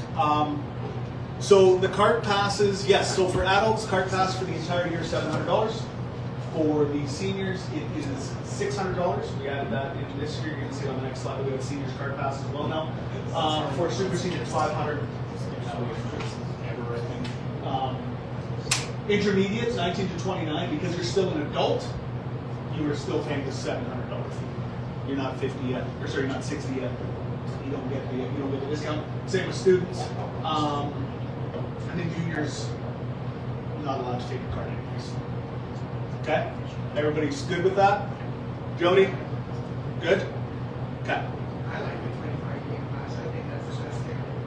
I think that it's going to make a lot of people a lot more, you're not worried about 40 games and getting them in. The other big thing with this, most people up here, from what I can see, are seasons passers anyways, but there will be no carryovers. There will be no any of that.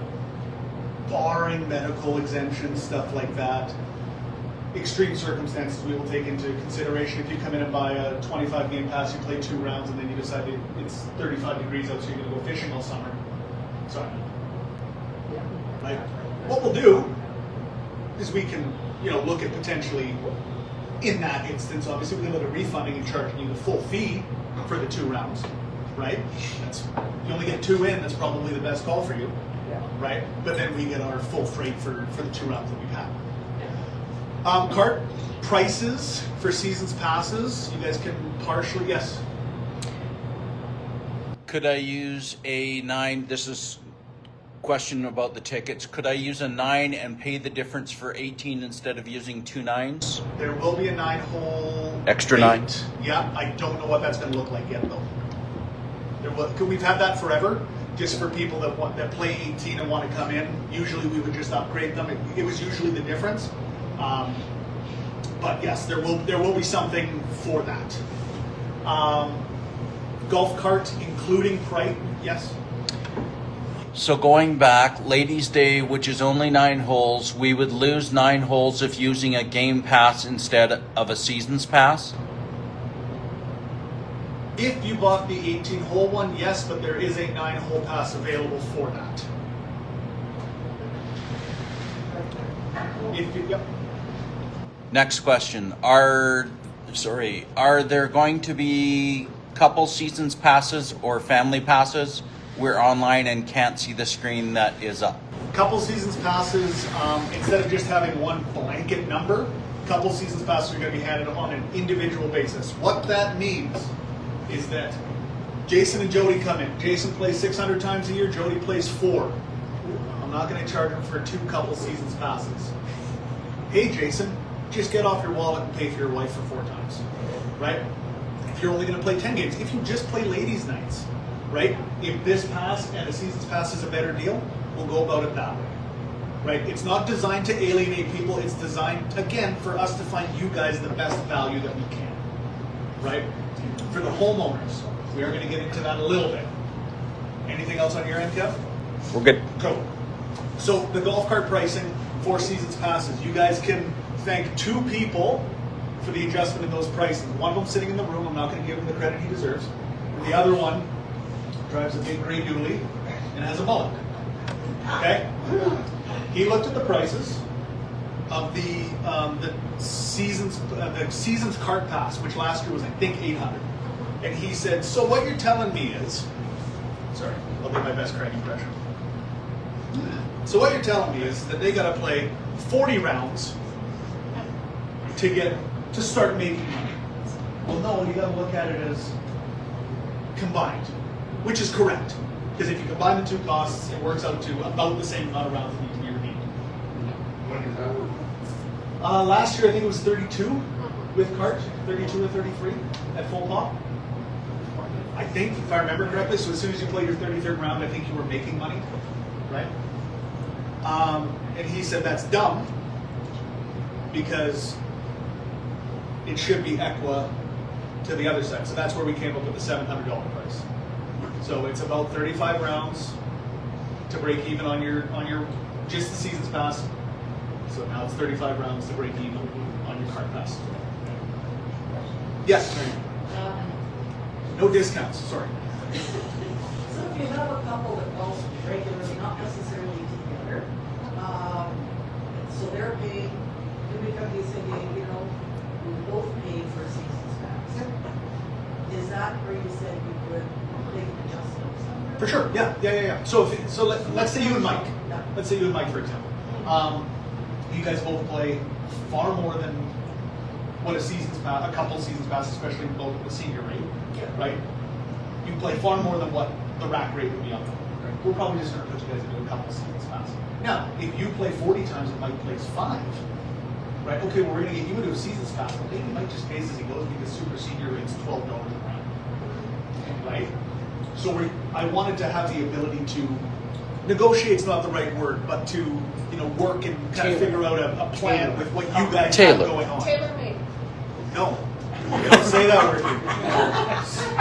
Tailor-made does not belong at Aberdeen. Strixon, yeah. Mira, Mizuno. Any questions on that? So far, so good. Pardon? What did you say? I said you got. Yeah. I've got more questions. Yes. It's like a lot of work for you. In what? In that, I think last year we sold a grand total of 6 couple seasons passes. 6? Seriously? You're shit. We are live, Rod. We are live. No, 6. Because there was a lot of people where the wife played 10 rounds, right? So the math just didn't make sense. Rack rates. The only big change up there is that there was no change. With everything else that we changed, we left everything the same on a day-to-day basis. Cart prices, daily green fee rates, everything stayed the same. We did not go up in price. You just took it out on us. We're going to get to the homeowner section in a minute here. Thank you for putting your driveway in, by the way. 60 cart. Pardon? The 60 cart. Yeah. And then the 60, we talked about that a little bit already, but we do have a 60 plus, or 60 to 70 rather, cart fee now. The reason for that is because we have taken away the rides on the hill, right? Gonna give you guys a little bit of a break, okay?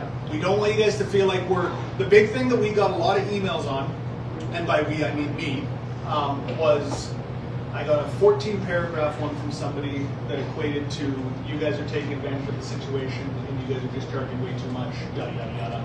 So Craig and I sat down and I said, we can't change all of this and then, or he said, we can't change all of this and then jack the prices up. That's not fair. So we left all the day-to-day prices the same. Seasons passes went up a touch. I think they went up about 4%. Nothing crazy, cost of living, all that kind of fun stuff. But the cart fees came down, right? So it balances all of this. Okay? Everybody okay on that? Because there's a few of you here, we will touch on it. Homeowners. I'll ignore this side. Homeowners. Instead of just being allowed to play Wednesdays, what we are going to do, you must come in and register. It is 2 per household. You will each, the 2 of you, so for this case, Kevin and Trish, Rod and Dee, Kelly, does not, just you. Per person, 2 max, you will get a 25 game pass with cart for free. You can now play whenever you want, 25 times with cart. But One seat. Pardon? One seat. One seat, yes. But when your 25 games run out, now you're paying. So no wait till they can do that. Absolutely.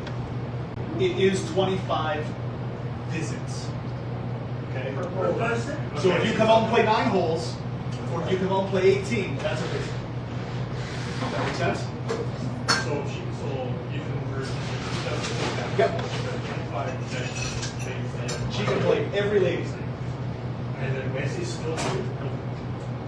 You guys think it's the same thing? It's much better because you can play 25 games whenever you want.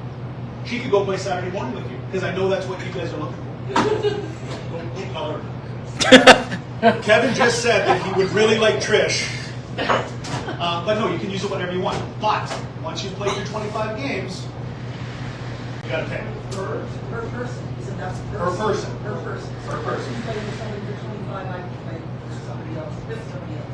We don't have to play together. Correct. You will have a 25 game pass. Mary Ann will have a 25 game pass. Mike will have a 25 game pass. So if I own a house up here, I get a free 25 pass. So I Correct. don't have to pay a golf whatsoever. 25 times. Jesse, that's You can get Upgrade. What this means though, okay, I can see a lot of you crunching numbers right now. If we're gonna play more than 25 games, right? Like this is perfect for Wayne, No. right? He'll come and he can, now you can bring him out on a Saturday evening and he doesn't have to worry about it, right? But for somebody like you three, right? If you guys want to upgrade to the season pass, right, so that you don't have to worry about counting rounds and all that fun stuff, you are going to pay a grand total of whatever category you fit into on this side. So if Rod wants to jump to the, how old are you now, Rod? 48. If you want to pay 70, if you want to pay for the season's fee, you're going to pay $21.50 to play as much as you want. But that 25 game pass goes away. So now you're paying $1,000, $1,300 less for your season's pass. Okay, so you get a 25 game pass, right? That you already have. Okay, it's like let's make a deal. I'm Monty Hall. Okay, 25 game pass with card. If you go, I don't want to have to keep track of rounds. I don't want to have to do any of that stuff. I just want my season's pass. $21.15, season's pass.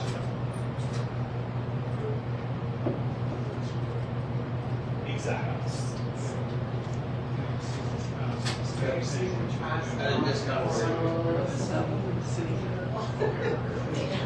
Hey Rod, just not. Yes. Okay, if I have a season's pass. Yep. Can my spouse have the 25 game pass if he registers? Yeah. So if you want to pay the $15.90 for you to be a season's pass for the entire year, Right. done.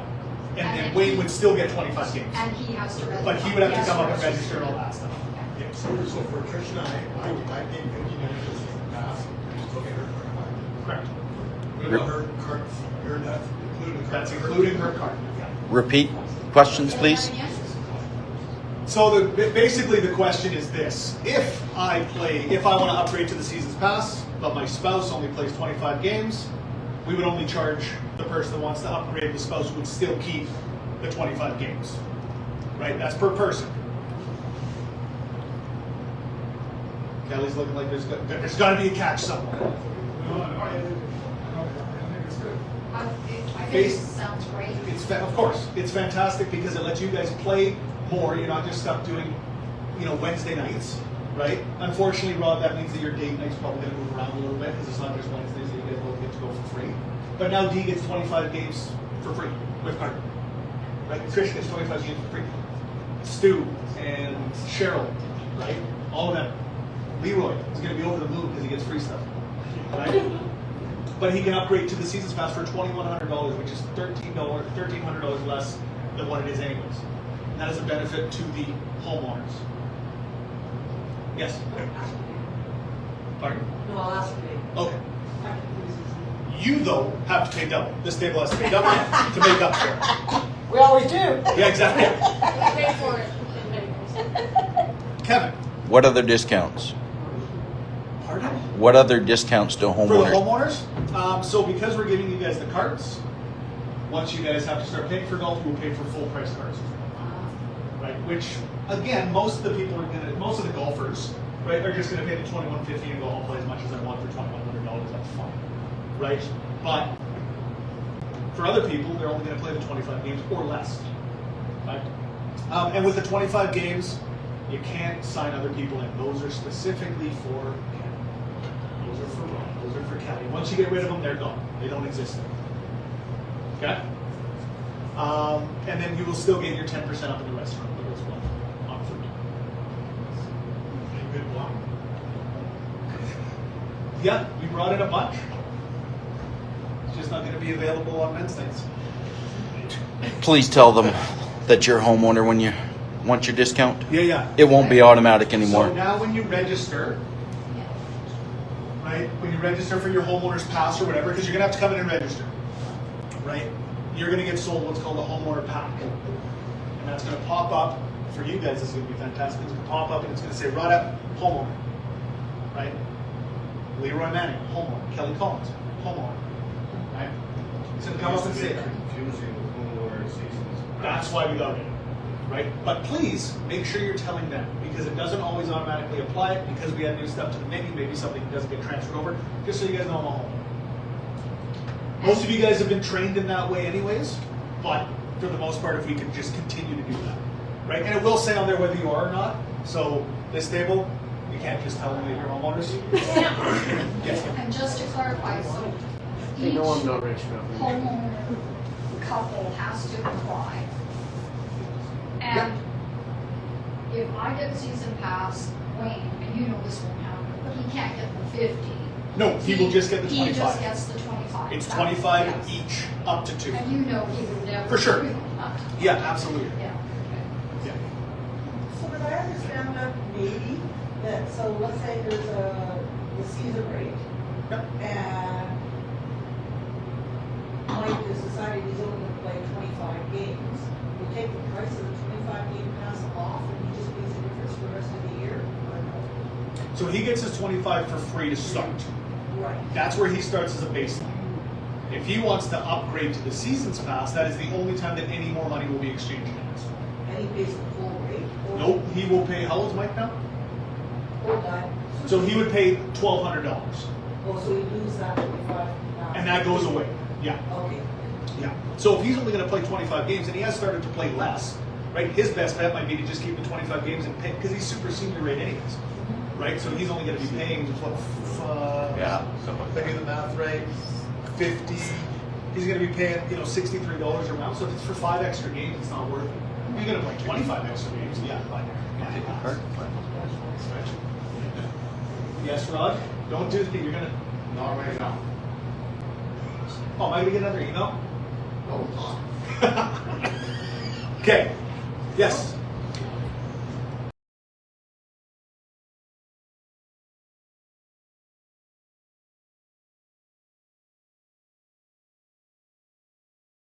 Our group has 2 cart riders and 2 walkers. As season pass holders with cart, is our group allowed to 2 carts for the round to give walkers up a ride up the hills? At this moment, no. Because you were only paying for your seat. Just the hills though? No, because you've still got 2 carts, Yeah. right? So you've still taken 2 carts out. Most golf courses across the world will charge each person a full cart fee. And then if you want to get the money off of the other guy, oh no, he already paid for the cart. They already paid for the cart.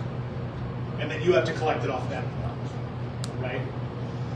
We charge per seat, unless you're a couple and you're coming in, then we charge you full freight, obviously. But because your season's pass price only covers 1 seat on the cart, Prince George Club, for example, has one where if you want to rent for the entire year, full cart just for yourself, you're more than welcome to. It's double the price. I think it's $800 and then it's $1,500 if you want it. I don't want to ride with anybody for the entire year. This is my cart, everybody else go away. You're getting Or somebody is going to example. Sure. Run yourself pay. Yep, definitely. So if they want, yeah, I mean, it's, I understand the question, I get what we're trying to get at, but at this moment, no. You will, the 2 of you wouldn't be joined onto 1 cart, unless you want to pay for the full cart.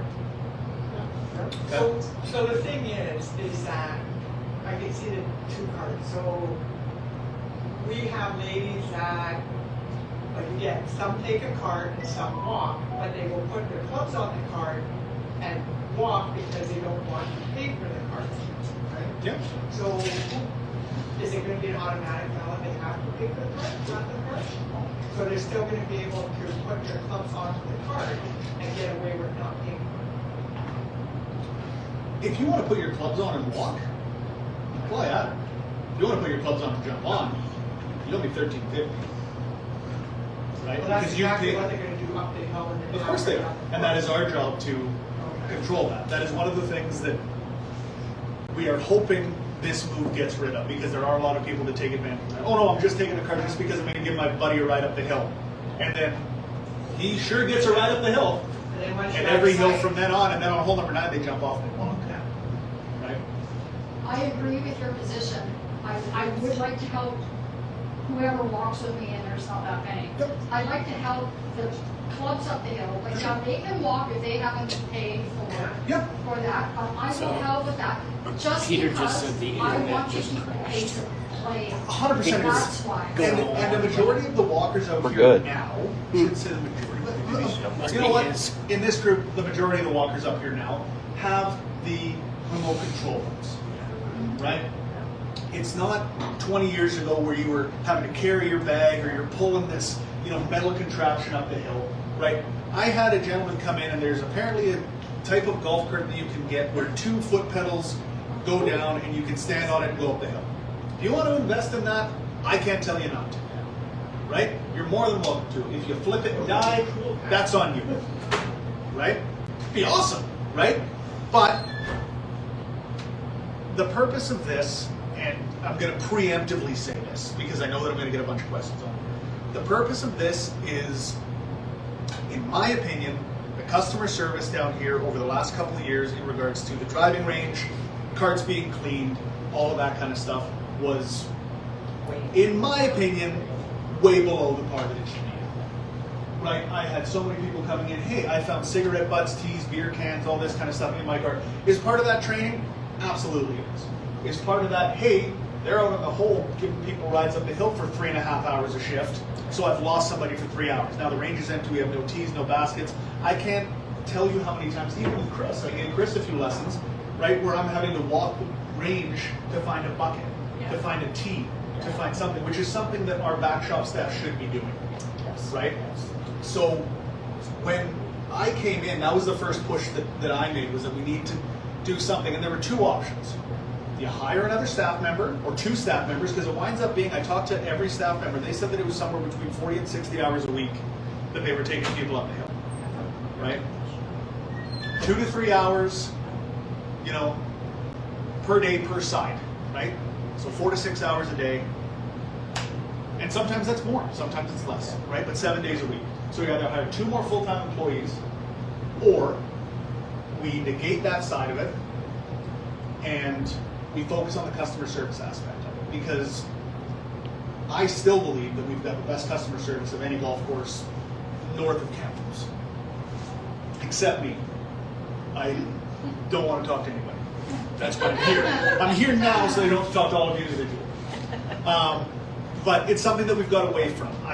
For the people that have played here long term, right, used to get met in the parking lot. Hey, do you need a cart?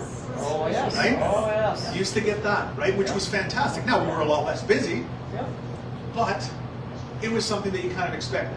Rod, you travel and play a little bit of golf. How many times were you able to get your clubs to the pro shop at some of these nicer courses? Never, because there's somebody running out to your truck. Yeah. Hey, what time are you playing at? What can I get you on a cart? And they send you out there. Yeah. Right? Keep this scorecard in your goal. 100%. Now, I will. In the mornings, it's tough because when we do get the, they set a scorecard in your cart. I agree, it should be there. You're not going to DT, you've got golf teams.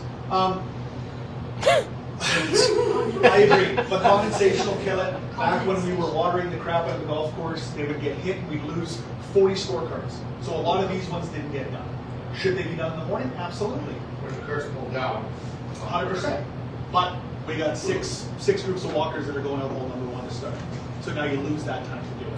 I just want to point one thing out just because he's sitting here. Rod, do you notice anything different about the view of number 9 green? Yes, there's no tree there. There's one tree is gone. We will be able to see more of the features that are out there.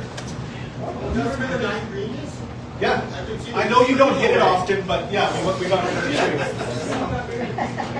Yeah, there was a big tree that was there and it died in the fall, so. Took her down. Did it really? It did. It died. It was very, very red. I assumed that it was you guys that came over and did something to it. Yeah, there used to be one just to the left of this one. So Jesse, just in case you weren't aware, there's also a picture on 9. That's where, yeah, never mind. Looks better. It's- Yeah. It was right here. You just talked about it. Yeah, it's the glare. Can we pull that down? Nicest patio and was being blocked by got rid of it. People told me that they just got tired of you staring at them. Just squeaky wheel. Yeah, exactly. No, of the people on the golf course. They're like, leave the tree out, Rod's a little weird. But then you moved on to the golf course, so they're like, oh, well, gonna see him anyways. So. My patio's a little closer. I know, with a floodlight. So that's where we went to with the walking group. Now, we understand that we're going to get pushback. Okay, it's going to happen. But we had two options. We either force carts mandatory, or we went this way. Like keeping the prices down, lowering the season's pass price for carts, all of that kind of stuff. I hope that we've earned the chance to try it. Okay, I feel like most of the people up here, for the most part, are carters. Kelly might be the only one that's a habitual walker. And even then, you take carts occasionally. Yeah. That's my concern is if I play with someone my brother's name on. Peter says you're offline now. Absolutely. You're more than welcome to do that. If you want to give them a lift up, or if you want to throw, I know that they've got, thinking of the group that you normally play with, the teachers, right? I know that you've all got the push carts, right? If you want to, throw a guy in the passenger seat, he pulls one up and all that kind of fun stuff. I can see out there. As long as we're not flipping carts and stuff like that, right? If you're going to help them get up the hill, that's fine. That's what I expect to happen, right? Now, that being said, we're not going to do we'll give you two carts because two of you paid for a cart because what's going to happen is people are going to jump on, right? But, absolutely, you're more than welcome to give a lift up the hill. Absolutely. My biggest fear is that we're going to get out there and the first day somebody's going to walk and they're just going to stand at the bottom of the hill until the ride comes. Might as well walk back down one, folks, because... Big sign on that box. Yeah. Walk up. Everybody good? Okay. 3 things that I've been told to preemptively say. Big parking lot. There is no, like a big one up top here that we started about 3 years ago. We are working on it. There's no plans currently just because of other things that are going on the golf course, but it is something that is on the books to potentially have something done. Okay? Subdivision, for those of you now that we got some sweet deals looking to move up here. There is no current plans in place for further development. What that means is that we don't know where we're developing yet. We've still got somewhere in the neighborhood of 8 to 10 lots over there that haven't sold. We are not going to develop another set currently. Jason here. Twitch. Oh, just about that top parking lot. There any plans to either keep it watered or like last year when it got really windy for that couple of weeks? It was sandblasting the shit out of people's vehicles. We are looking at a way to do that. The problem is we have no water up there, and there's no easy access to water. I get it. Right? It's tough. So we are looking at something to do that because we did get that complaint from quite a few people. Yeah. A lot of our staff, because that's primarily where our staff parks is that back row. Right? I go out there and my red truck would be beige. Right? Yeah. Well, yeah, and that's the other thing is that you guys are getting free fill. Right? So just take it home, spread it on the lawn. Right? Put a fence up. Fence is fine until it gets knocked down. What I mean, if you're not going to develop it right now, put like that main shift, little fence across. Yep. Like I said, we're looking at something because we can't get water. I understand where you're going with that. But maybe a snow fence or something like that to at least stop some of it. Yeah. Right? Good there? Directly related to you. for the first couple weeks of the year, okay, potentially stretching into a month, okay. In the past, we've had spring and fall rains. I don't know if anybody noticed or not, but last year in the fall, we did not punch. We did not start doing any work until the golf course closed. The intent of that is to get rid of the fall rate and to let our pass holders, who are predominantly the ones that come out in the fall, not get punished for wanting to play later in the season, right? The golf course is in the best shape that's ever going to be in. Let's screw it up, right? We will be punching if needed. Hopefully it's not. We will be punching in the spring now. Okay. What else we are going to be doing is on the par threes, we're going to be putting mats. You're gonna be putting what, sorry? No, that's awesome. For like 2 weeks. Oh, okay. Yeah, okay. not for the whole In year. the spring, oh, I'm in the talking spring, about, sure. I'm talking about like Sure. a driving range back, just so that Yeah. those are the parts that get the crap beat out of them the most. Let's give them 2 weeks to get developed. Yeah. Right? Understand. Yeah, exactly, 100%. Yeah, and we're already 2 weeks behind someplace like PG, right? So we are going to be doing that. There are golf courses that in the spring and fall, they tell you to bring it, they sell them. They're about this big. Yeah, you gotta walk around. And you walk around and you put your ball on a mat to hit it off of. Yeah. Or if you play those sand courses up in Australia or up north, right? Where that's what you got to do. Right. So we are preemptively looking at that. I chatted with Craig this morning. There is potential that we are going to be redoing a few cart paths out there. I don't know what ones, and it depends on whether or not we're able to allocate the guy that does our paving for that. Potentially opening up a giant can of worms. Does anybody have any questions on anything?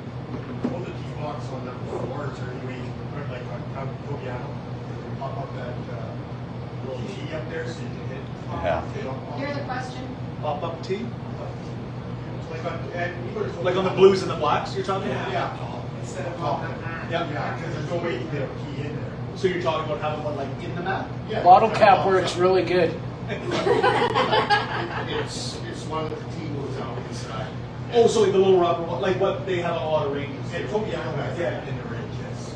We can look into that. That wouldn't be that big of a thing. That's the first, honestly, unless you guys have said anything before you, that's the first time that I've heard that. The question was that would we look at, and it doesn't affect a ton of people, but would we look at doing a T insert on the blues and blacks on hole number 4? Just so that you can put a T in, because right now it's just kind of like that much mat, that concrete or hard pack or whatever it is up there. You know what? You guys burned up your good idea this early. That's stuff. Gail. Hi. Is there any way? Hi, Gail. I think this is addressed to Kevin. Is there any way that we can see our account and how much we have, and every time something's added in and out, similar to, I don't golf there, but I hear the PG course. Anytime something goes into your account, you see it. So to explain that, Yes. PG is a membership course. You pay a membership, and there is an actual side to Tion for membership. We are not a member course. We don't have access to that side because we are a public course. That stuff's not available to us.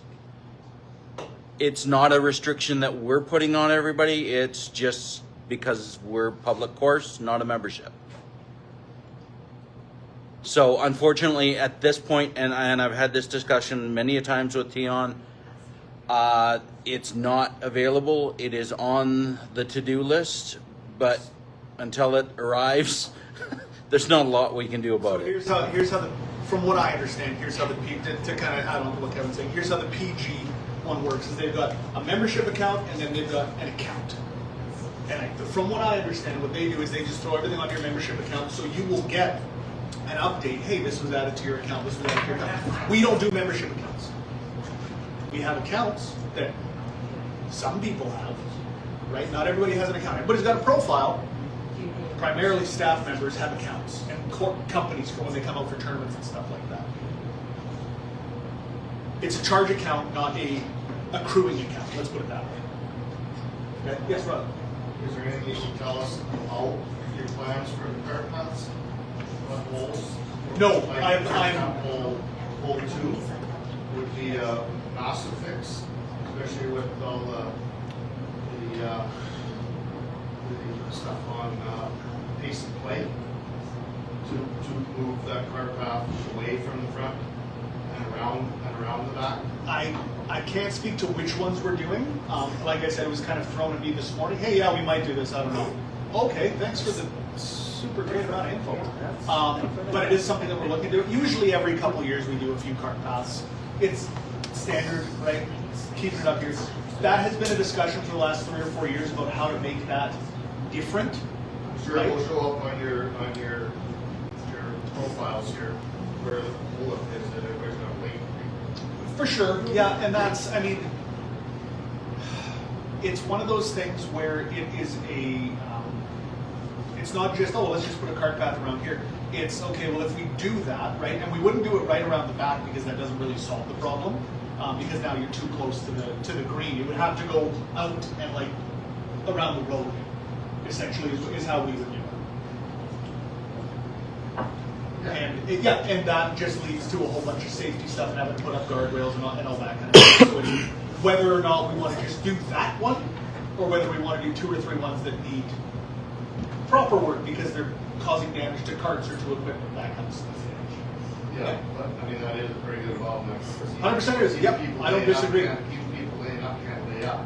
And then when you get 2 and 3 groups, kind of deep, because everybody's involved. Yep, I don't disagree. And as far as when we're, what we talked about this a little bit, is, what we're doing, the curbs around greens and tees to keep carts on. Everybody comes up to the tee or to the green, and you think they got to pull off the cart path, and it all gets pounded down, and you end up, it affects the pace of play, balls run off, it looks like crap. Some golf courses, whenever there's a cart pass there, you come up to the green, it's a curb there. But the curb also initiates where you should park your cart so that you enter and exit in an efficient manner. Is that for like the disabled ones? No. This is for like around tees and greens. Raised whether we look at so putting the cars curbs stay on the cart path. You don't need to pull your cart off the cart path to get out. Leave it on the cart path. It's a one-way road. I'll play devil's advocate a little bit with that, just a touch. We've got a super wide cart path down at the bottom of pool number 9. Right, there's a big pull out there. Right, there's room for you to just pull out of the way. But you're 100% right. People pull off onto the grass. I remember very clearly playing with my grandfather and him yelling at the people that we were playing. What are you doing parking 2 wheels on the grass? What are you? There's room. What are you doing? Right? 100% agree with you.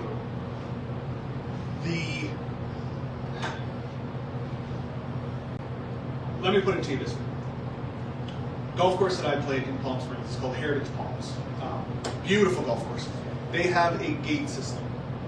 Okay? So you leave the fairway through gate A, you exit the fairway through gate B. That's fantastic. It's great.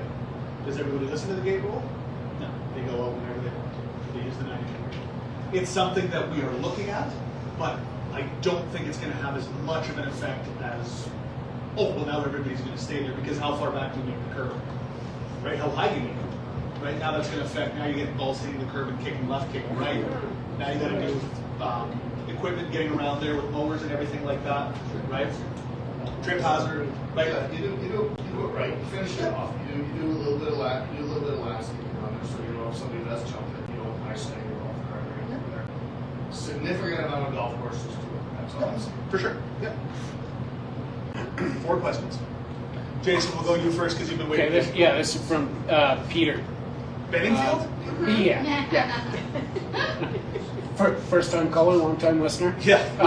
Are they going to put rakes and traps and sand? Rakes and traps, yes. Okay. Because there were quite a few last for sure year there that was. didn't. Rakes and traps, yes. Last year, I will say, and I know that the traps have been a bit of an issue, but the far larger issue was that the golf course was oversaturated with water, very wet, right? And like I said, I feel like July on, we had kind of tempered that a little bit, right? Were there still spots? Of course there are. This isn't an overnight fix, right? The sand was very, very tough last year for us to acquire.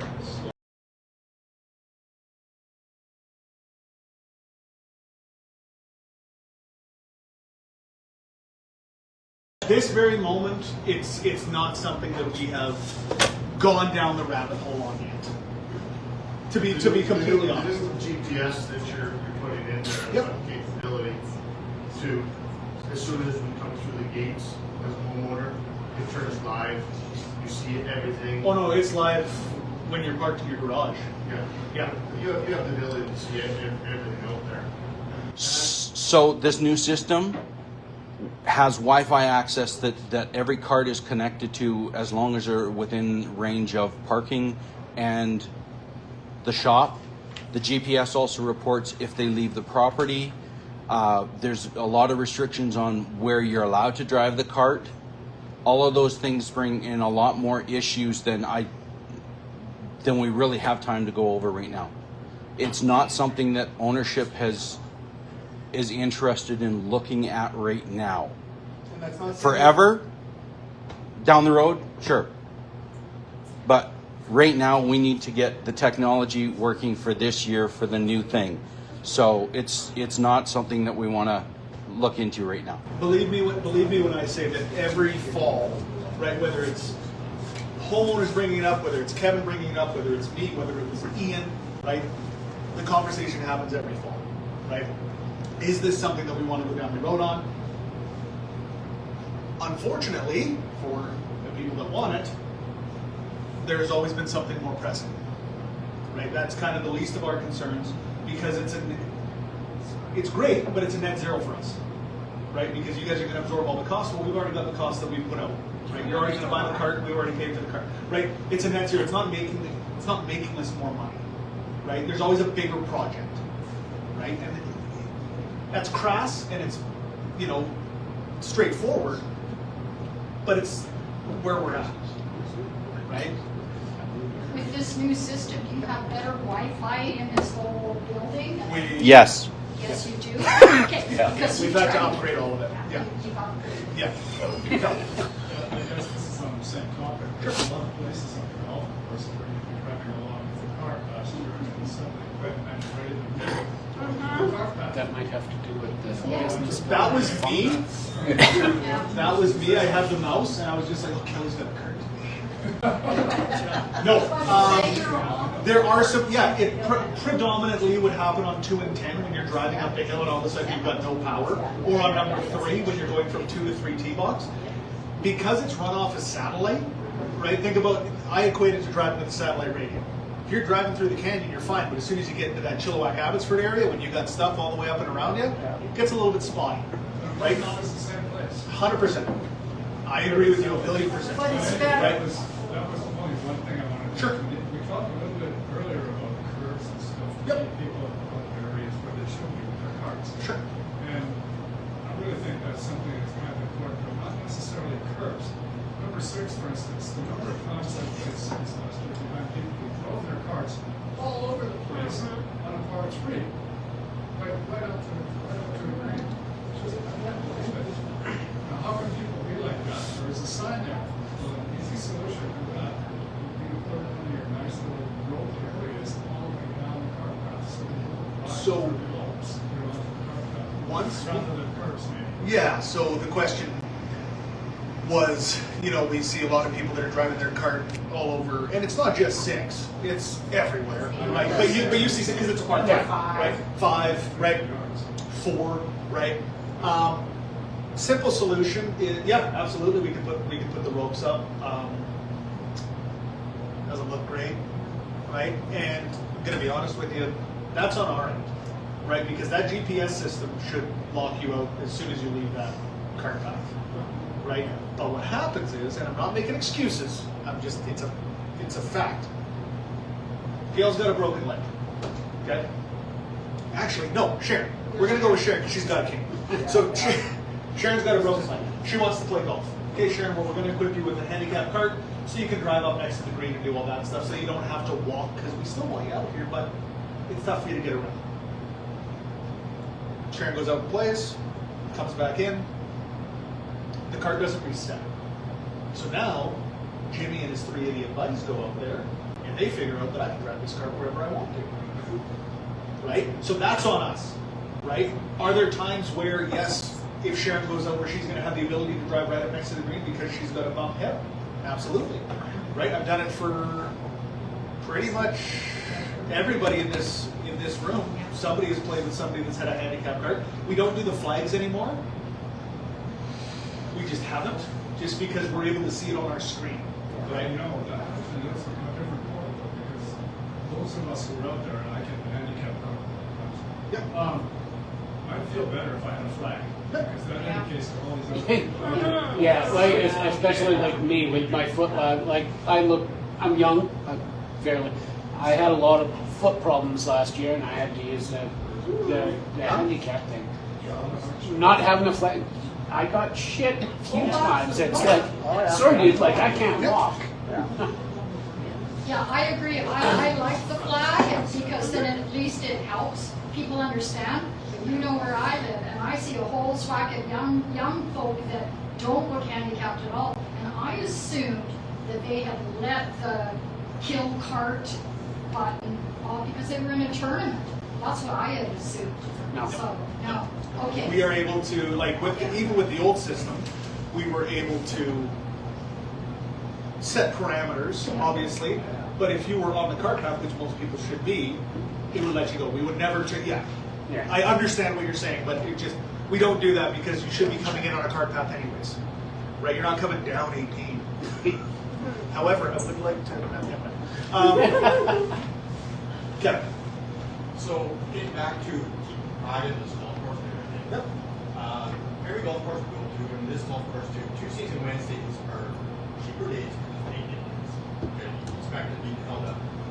You ever guys think about doing more back nine starts so that when we're pulling up the next, they're creating the bush out on the side, and the guys just sitting there because waiting for everybody to go by.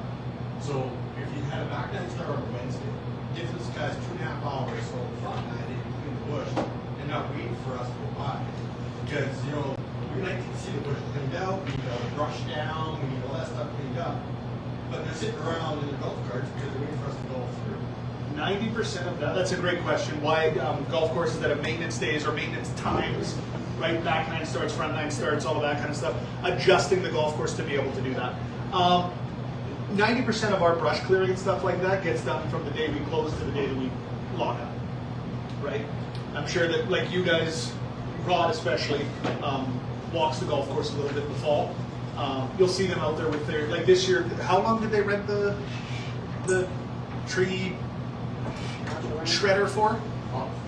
Yeah, pretty much. At least, right? And they were out there and they completely pulled back 10 and 18, or sorry, not 10, 18 and 1 and all of that stuff, right? So 90% of that we do in the fall, or we try to, right? There's obviously stuff that we got to touch up and everything like that. As for the back nine start versus front nine start, I mean, bluntly, it doesn't matter. Right? Because if you have them on the front nine, they still only have 2.5 hours. If you put them on the back nine to do something, they still only have 2.5 hours. The problem is that the first group out will play in an hour and a half. Right? So it's not really as much time as we think it is. Right? I understand what you're saying, but the better thing for us to do, if we were going to go that route, would be, okay, Tuesdays we're going to do a morning shotgun, and then we're going to be shut down for the afternoon to do all of our maintenance. We've got such a small season, right, that we need to be full every day to be able to facilitate these kind of things and move on for the next year, right? I think, like I said, we've got 25 weeks, right? And not all of them are good, right? It's a great question. I know that Quinnell, I think they do it once a month where they shut down early one day and everybody goes out, they give them a hot dog or a burger or whatever, they go out, they fill divots, fix bunkers, fix ball marks, do all of that kind of stuff. We've talked about it, but we're a lot busier than Quinnell is, right? And that's the thing. At the end of the day, right, we got to make sure that everybody that has the opportunity to play this course gets to play at its best. Good question. Yes, Mary? One of the courses that I golfed at down south, I wanted a first tee time, they said, well, first tee time available is a French block. No way. That's, And that would be the opposite of what I was talking about, right? They did all their work in the morning, you went out in the afternoon, right? Where we would go the opposite, whatever, right? That doesn't matter. Again, one of the golf courses down south implies that they're probably open 360 days a year, right? Because they're closed for Christmas, they're closed for New Year's, right? All the days where we're like, oh, please come play, right? When I moved down to Phoenix, the first time that I lived down there, oh yeah, I'm gonna go over and play. No, we're closed. It's Thanksgiving. You guys close on holidays? Yeah, we're open 360 days a year. Yeah. Wow, okay. Yeah. So we're always trying to come up with ways to improve the course that's out there. Unfortunately, what winds up happening on our end is you wind up chasing whatever the problem was in the spring. Right? The course is too wet. We have freeze thaw, so now we've got to fix the fairways. We've had this happen, we've had this happen. We had a bunch of trees come down in a windstorm over the winter, so we've got to go out, take care of that so that we're ready to open up. Right? We try and knock as much of it out as we can in the fall, but it seems like being up north, there's always going to be something kind of chasing in the spring. Anybody else? Yes? I'm sorry, I'm circling back. Yep. I don't understand why you have to be a member to get your account update. Why can't it just be the men's league and the women's league that are registered to have an update of what your account is and how much money goes in and how much you've taken out to eat at a restaurant? Like, I'd like to be able to know an update instead of bothering people taking up time saying, oh, I'm not sure how much is in my account, even downstairs, and downstairs, oh, well, you've got this much that you can use at the pro shops and the restaurants, but this much that you can't use, like, to me, like, show me, and I'd like to see that. The simplest answer is that it's not in our capacity to do so. But it can buy into a program. No. You can't? No.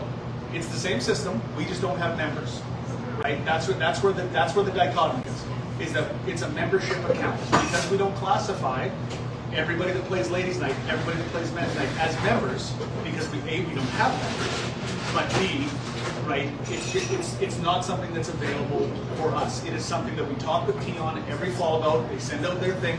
Hey, what would you guys like to see? Our big push right now is we want to see them integrate with that, right? So that we have the ability to have a running total. Hey, you've got this much available, right? Whether it's a membership account, corporate account, whatever it is, this is what you got, right? I've asked for that to be included with the statements which we can produce. Okay.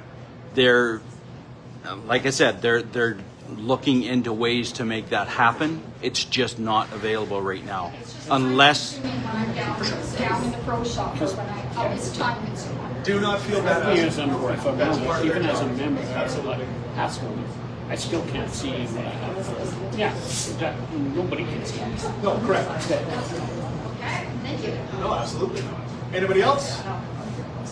Everybody's good? Any questions online? No? Anybody text Jason? Nope. Okay.